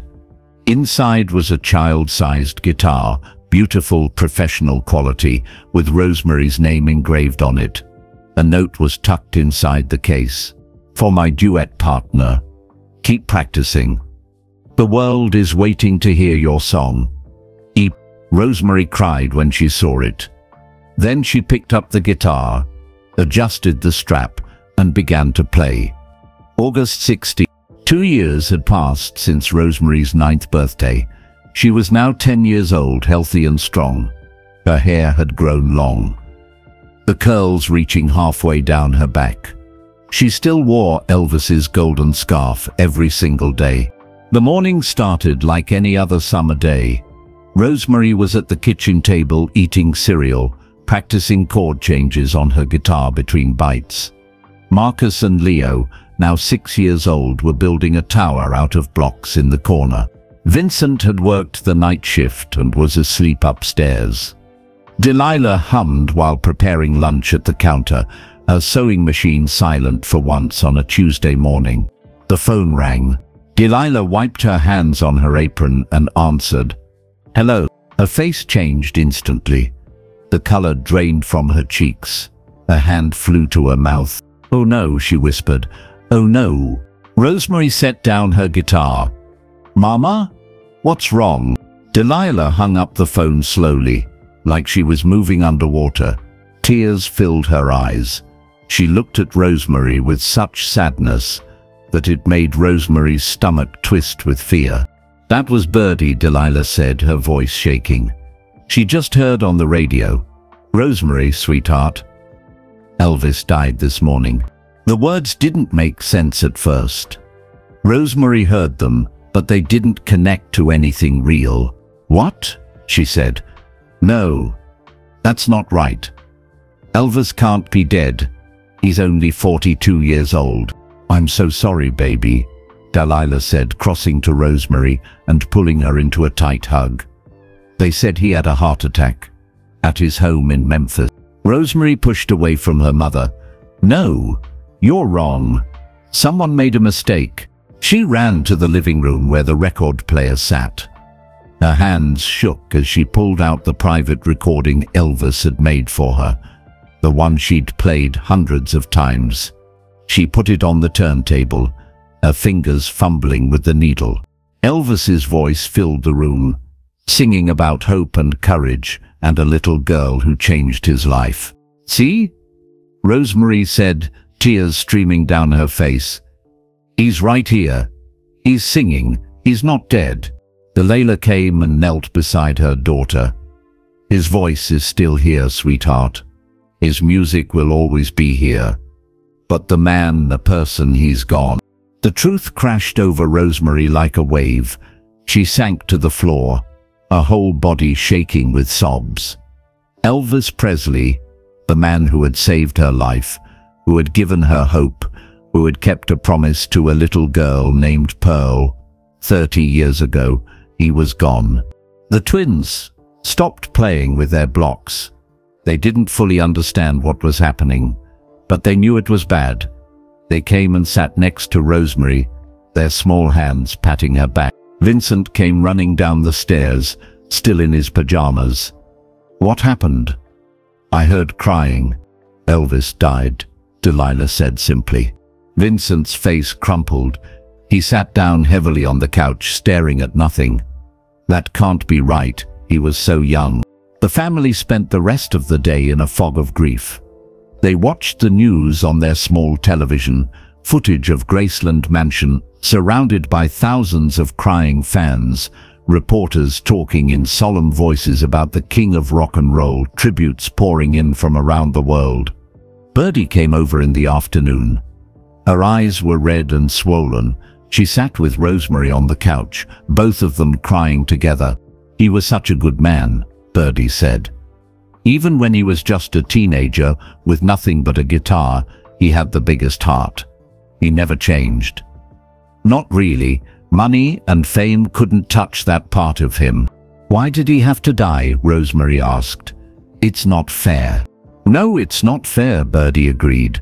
"But honey, think about what he did with his 42 years. He brought joy to millions. He changed music forever. And he saved your life. Some people live to be 90 and don't do half as much good." That evening, families from all over the neighborhood came to pay their respects, not to Elvis, who they'd never met, but to the Chen family, who had been touched by him. Everyone knew Rosemary's story. The whole community had followed her journey from dying child to miracle survivor. Mrs. Patterson, Rosemary's old teacher, brought flowers. "Elvis would be so proud of you," she said. "Look how strong you've become." Keiko's family came with food. Mr. Jacobs, the mail carrier, stopped by to share his own Elvis memories. Even families who'd never met Rosemary heard about her connection to Elvis and came to offer comfort. That night, unable to sleep, Rosemary went downstairs. Vincent was sitting in the dark living room, the only light coming from the street lamp outside. "Can't sleep either?" he asked. Rosemary shook her head and sat next to him. "Papa, do you think Elvis knew before he died? Do you think he knew I'm still okay?" "I think so," Vincent said. "We sent him updates every few months. He always wrote back. The last letter came just 2 months ago, remember? He said he was so proud of how you were helping other sick children." "I should have written more," Rosemary said, fresh tears falling. "I should have told him more often how much he meant to me." Vincent pulled his daughter close. "He knew, baby. Trust me, he knew. You don't forget someone who changes your life. Just like you'll never forget him." They sat in silence for a while, watching the occasional car pass by outside. "Papa, what was the last thing Elvis's letter said?" "The one from 2 months ago." Vincent thought back. He said he was excited about some new recording projects. He said his daughter Lisa Marie was growing up so fast. And he ended with what he always ended with: "Keep singing, Rosemary. The world needs your voice." Rosemary touched the golden scarf around her neck. She'd worn it for almost 3 years now. It was faded and frayed at the edges, but she would never take it off. "I'm going to keep my promise to him," she said quietly, "just like he kept his promise to Pearl. I'm going to help sick kids. I'm going to sing for them. I'm going to give them hope." "I know you will," Vincent said. The funeral was held in Memphis a few days later. The Chen family couldn't attend. It was too far, too expensive, and the crowds were expected to be enormous. But they watched it on television with Birdie, all of them crying as Elvis was laid to rest. Thousands of people lined the streets of Memphis. Famous musicians and actors came to pay respects. Presidents sent messages. The whole world mourned. But in a small apartment in San Francisco, a 10-year-old girl mourned differently. She mourned the man who had knelt beside her on a stage and made her feel like the most important person in the world. The man who had whispered words of hope to her father. The man who had kept a promise made 30 years ago.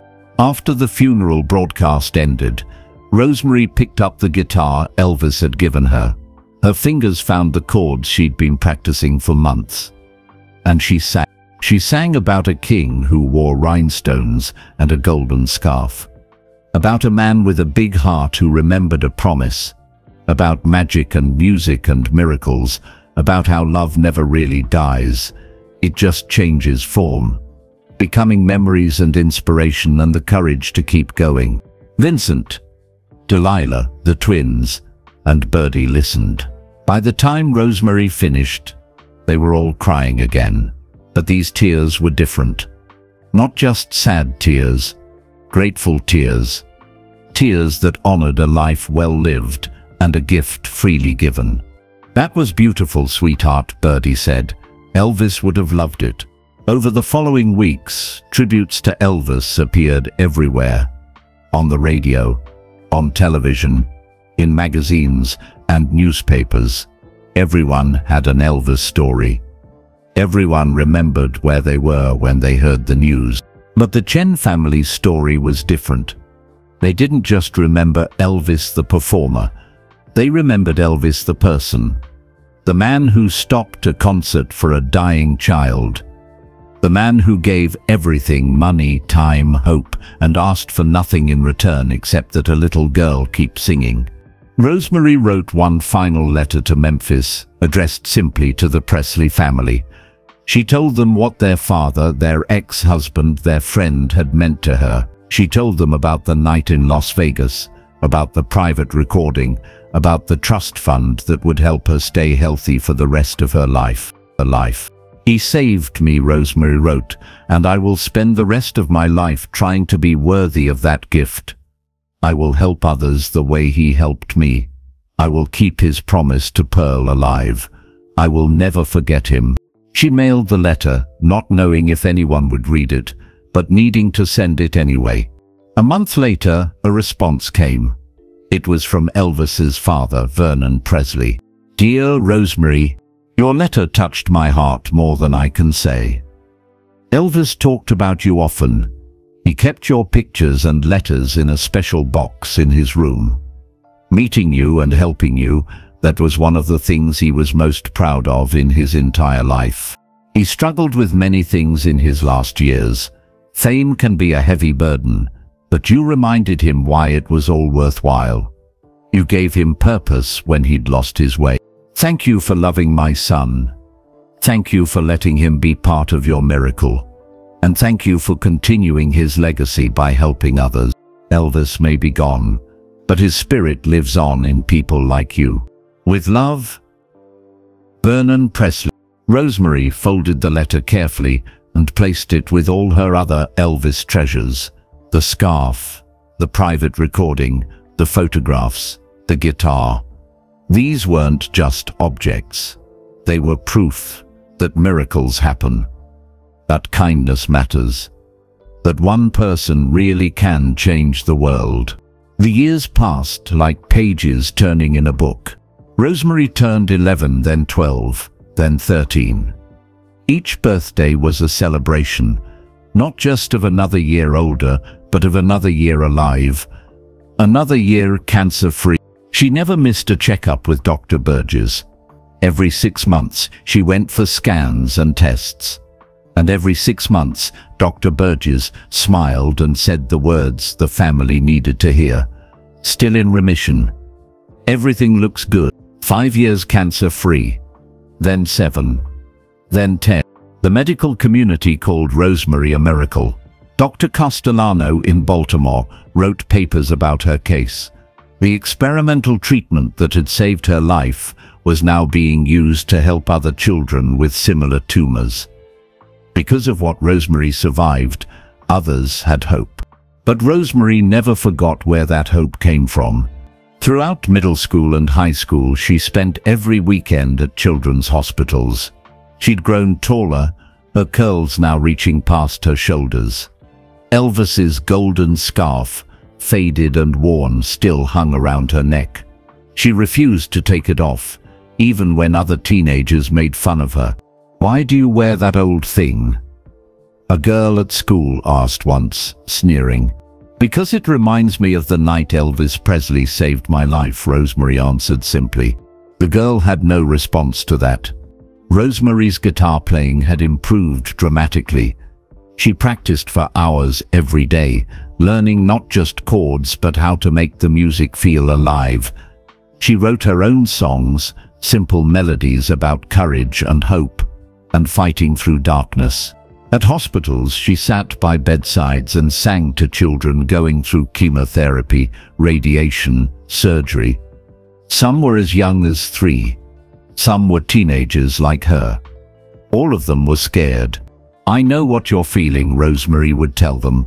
"When I was 7, I had cancer just like you. The doctors said I probably wouldn't make it, but I did. And you can too." Then she'd play her guitar and sing, her voice filling sterile hospital rooms with warmth and life. Parents would cry, grateful for any small comfort their children received. Nurses would pause in their rounds to listen. Sometimes doctors would stand in doorways, wiping their eyes. One teenage girl, maybe 15, was particularly resistant. Her name was Jamie, and she had leukemia. She'd been in treatment for 2 years and was tired of fighting. "I don't want to hear happy songs," Jamie said when Rosemary entered her room. "I don't want to hear about hope. I'm tired of pretending everything will be okay." Rosemary sat down anyway. "Then I won't sing happy songs, and I won't pretend." She played a minor chord on her guitar, sad and haunting. Then she sang about the hard parts, about the pain that doesn't stop, about wanting to give up, about the unfairness of being young and sick while other kids got to be normal. Jamie stared at her, surprised. That's exactly how I feel." "I know," Rosemary said, "because I felt it too. And sometimes I still do. Sometimes I wake up, terrified the cancer will come back. Sometimes I'm angry that I had to go through this at all. But you're okay now? Jamie asked. I'm okay now, Rosemary confirmed. But it took a long time, and it was hard. Really, really hard. Not gonna lie to you about that. Everyone else lies, Jamie said bitterly. They say it'll be fine, that I just have to stay positive, that God has a plan. But they don't know. They're not the ones in pain. No, they're not, Rosemary agreed. But I am. I was. And I can tell you the truth. Sometimes it's not fine. Sometimes being positive doesn't work. Sometimes the pain is too much. But you keep going anyway. Not because you're sure you'll win, but because giving up guarantees you'll lose. She played another chord, this one brighter. Elvis Presley once told my father that I had a song still left in me. He was right. And Jamie, you have a song left in you too. Even if you don't feel like singing right now. Jamie's eyes filled with tears. What if my song ends? What if I don't make it? Rosemary reached out and took her hand. Then you'll have sung as loudly as you could for as long as you could, and that matters. That's not nothing. They sat together for an hour, talking honestly about fear and death and the unfairness of it all. When Rosemary finally left, Jamie called after her. Will you come back? Next week? I'll come back, Rosemary promised. She visited Jamie every week for 6 months.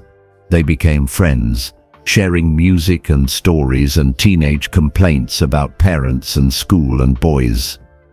Slowly, Jamie started fighting again, not because she was suddenly positive and hopeful, but because Rosemary had shown her that you could be scared and angry and still keep going.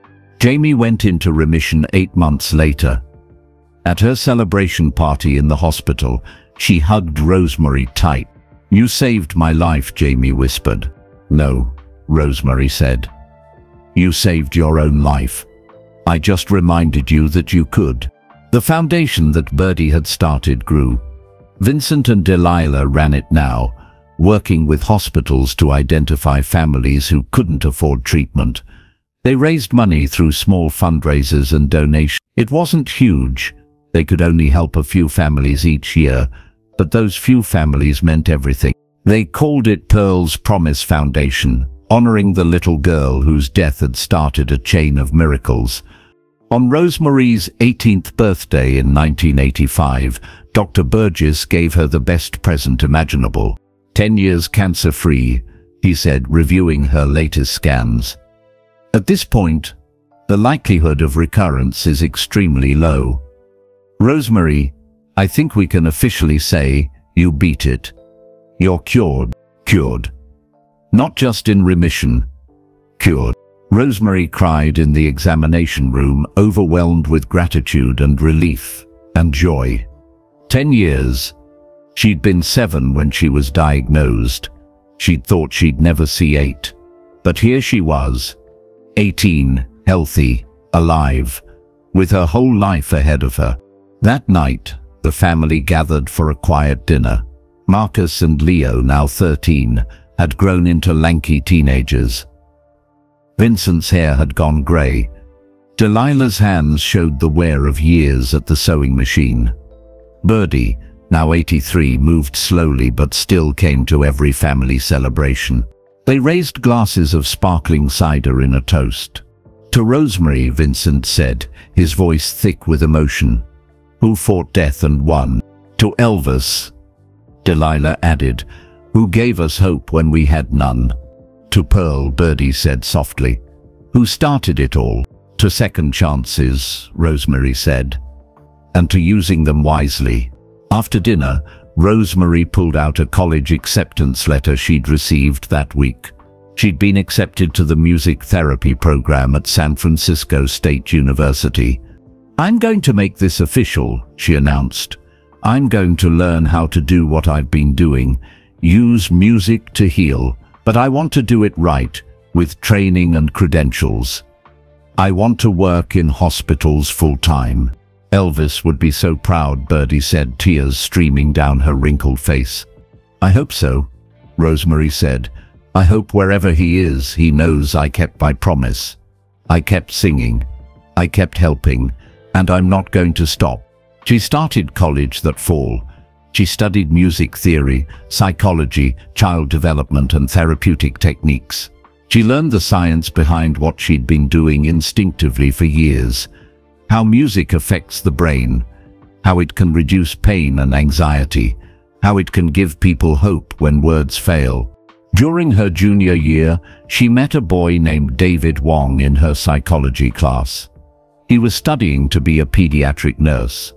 They bonded over their shared desire to help sick children. "Why do you wear that scarf?" David asked on their first date. "It looks really old." Rosemary told him the whole story. The cancer, Las Vegas, Elvis, the miracle. David listened without interrupting, his eyes growing wider with each detail. "That's incredible," he said when she finished. "You met Elvis Presley. You sang with him on stage." "I did," Rosemary said, "and he saved my life. Now I'm trying to save others." "That's the most amazing thing I've ever heard," David said, and he meant it. They fell in love slowly, over shared study sessions and volunteer work at children's hospitals. David understood Rosemary's mission because he shared it. They graduated together in 1989, both determined to dedicate their lives to helping sick children. They got married a year later in a small ceremony. Rosemary wore Elvis's golden scarf with her wedding dress. Some guests thought it looked strange, this faded, worn scarf with such a beautiful white gown, but Rosemary didn't care. Elvis was part of her story, part of who she was.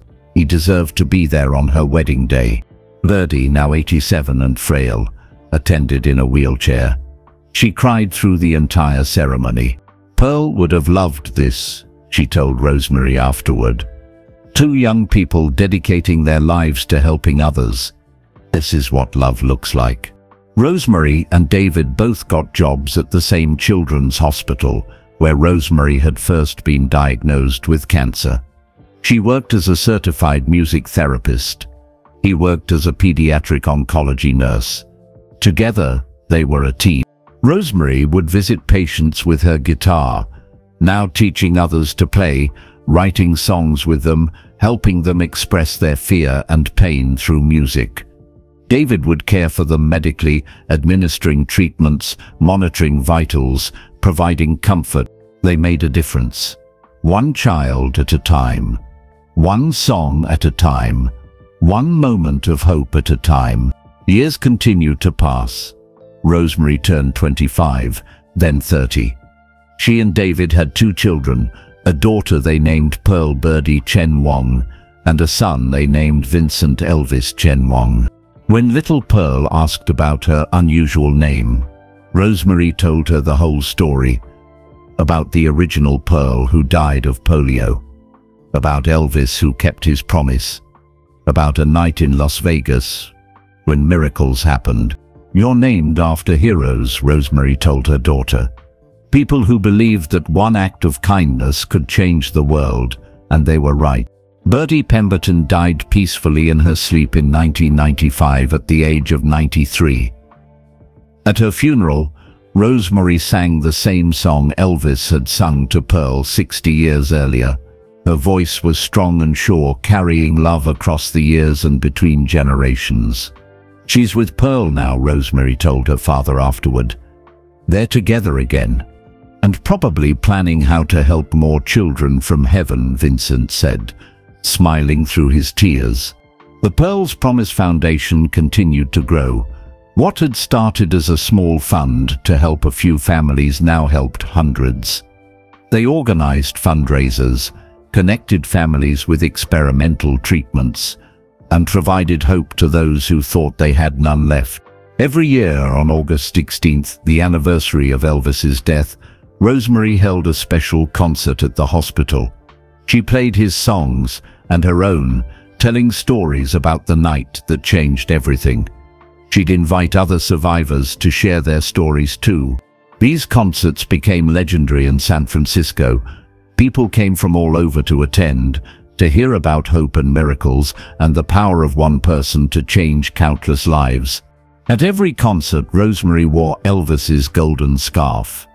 It was threadbare now, held together with careful stitches Delilah had made over the years. But Rosemary would never replace it. "This scarf represents a promise kept," she would tell the audience. "Elvis promised a dying girl named Pearl that he'd use music to help people. He kept that promise by helping me. Now I'm keeping it by helping you. And someday you'll keep it by helping someone else." That's how miracles work. They don't stop with one person, they multiply. Rosemary Chenwong was 42 years old, the same age Elvis had been when he died, when she finally learned the complete truth. It was 2017, 43 years after that magical night in Las Vegas. She sat in her living room with her elderly father, Vincent, now 78 and moving slowly but still sharp as ever. Her mother, Delilah, had passed away 2 years earlier, her heart simply stopping one quiet morning. Marcus and Leo, both in their 40s now with families of their own, lived across the country. Rosemary's own children, Pearl, now 22, and Vincent Elvis, 19, were away at college. Her husband David was at work at the hospital. The house was quiet. Vincent had called that morning and asked if he could come over. "There's something I need to tell you," he'd said. "Something I've kept from you all these years. Your mother knew, that she made me promise not to tell you until the time was right. I think that time is now." Isra's heart had started beating faster. "Is it about Elvis? About that night?" "Yes," Vincent said simply. "It's about what he really whispered to me, the secret I've been carrying for over 40 years. Now they sat together, Vincent holding a worn envelope, the same envelope Elvis had given him that night in Las Vegas, the one with the check and the letter. But Vincent pulled out something Rosemary had never seen before. A second letter, hidden all these years. "There was another page," Vincent said quietly, "folded inside the first letter. Your mama and I read it that night in the hotel room after you'd fallen asleep. Elvis made us promise, absolutely promise, that we wouldn't tell you until you were grown, healthy, and had lived a full life." Rosemary's hands trembled. "What does it say?" Vincent unfolded the yellowed paper carefully. His voice shook as he began to read. "Vincent and Delilah, if you're reading this second letter, it means you've opened the envelope despite my request to wait until you got home. I understand you're desperate for anything that might help your daughter. I would be What I'm about to tell you is something only my closest family and doctors know. I'm telling you because I need you to understand why I did what I did tonight and why I'm doing what I'm about to do. And I'm sick. Very sick. My heart is failing. I've been struggling with prescription drug dependency for years, trying to manage the pain and the pressure of fame. My doctors tell me I probably won't live past 50. Maybe not even past 45. My body is giving out.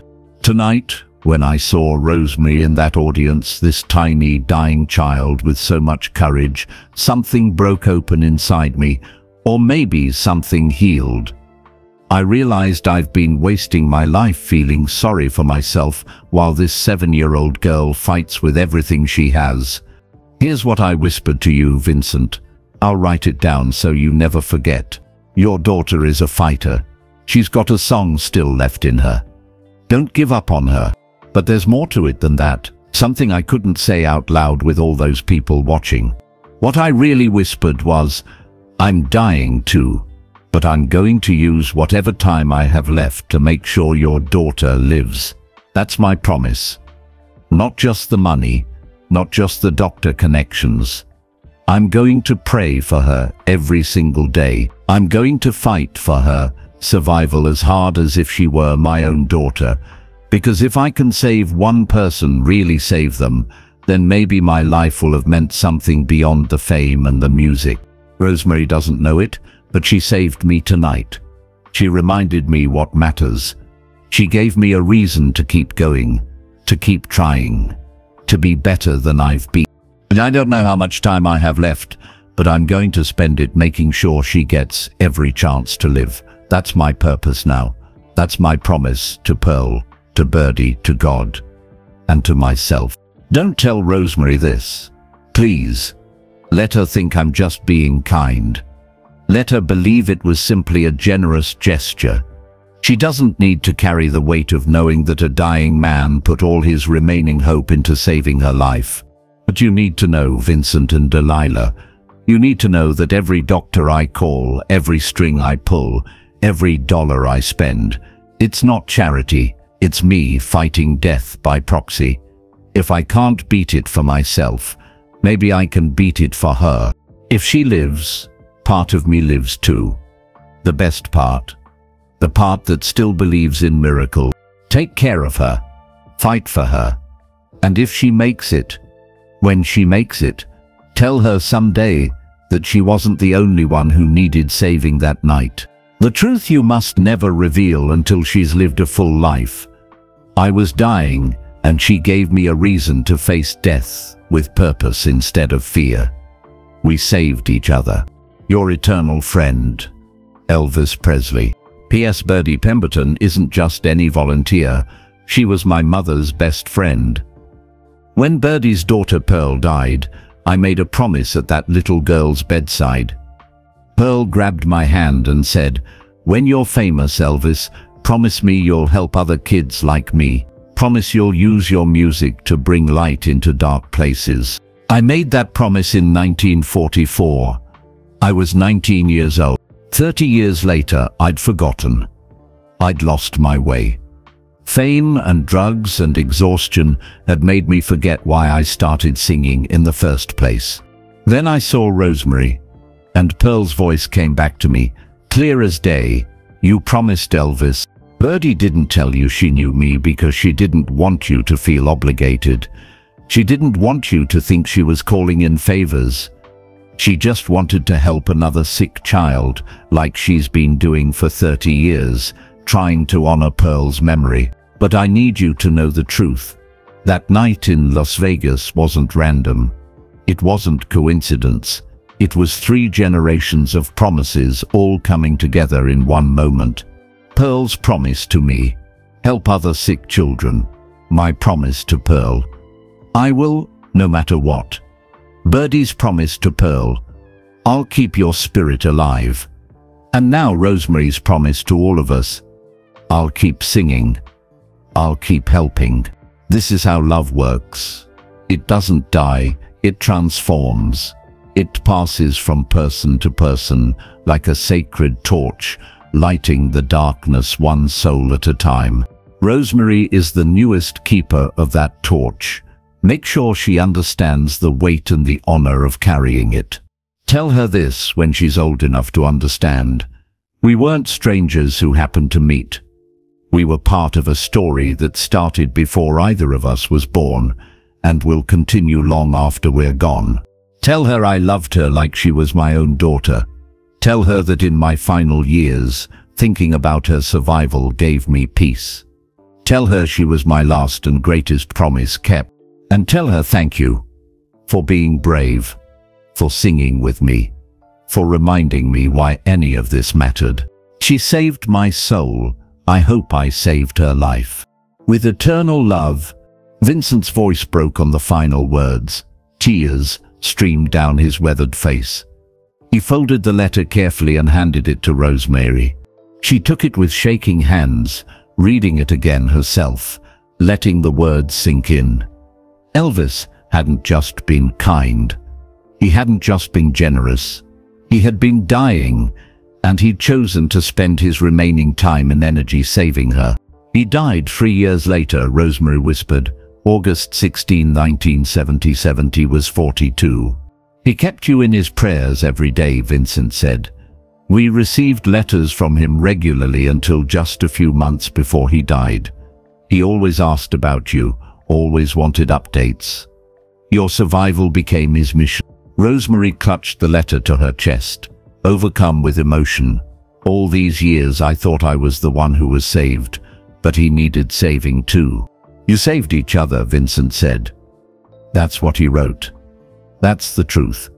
The miracle wasn't one-sided, it was mutual. Why didn't you tell me before? Rosemary asked. Because Elvis asked us not to, Vincent said. He didn't want you to feel the weight of his suffering. He didn't want you to know that you were his last hope, his final purpose. He wanted you to just be a child, to live without that burden. And Birdie? Rosemary asked. She knew all of this. She was the one who connected all the pieces, Vincent said. Pearl's promise to Elvis.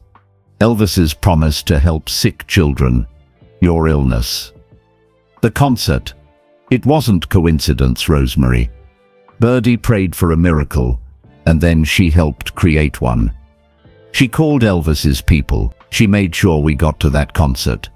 She knew that if Elvis saw a dying child in his audience, he wouldn't be able to walk away. Not with Pearl's promise still echoing in his heart. Rosemary stood and walked to the mantel where the old photograph still sat, her and Elvis on stage, his arm around her shoulders. She'd looked at this picture thousands of times, but now she saw it differently. Two people saving each other. Two souls meeting at exactly the right moment. A dying man and a dying child, both fighting for meaning, both finding it in each other. There's one more thing, Vincent said quietly. The trust fund Elvis set up for you. It's much larger than we ever told you. He didn't just cover your medical expenses, he put aside enough money to fund an entire foundation. His lawyers contacted us after he died. Elvis left instructions in his will. Vincent pulled out another document. Legal papers dated 1977, just weeks before Elvis's death. He wanted you to use the money to help other sick children, Vincent continued.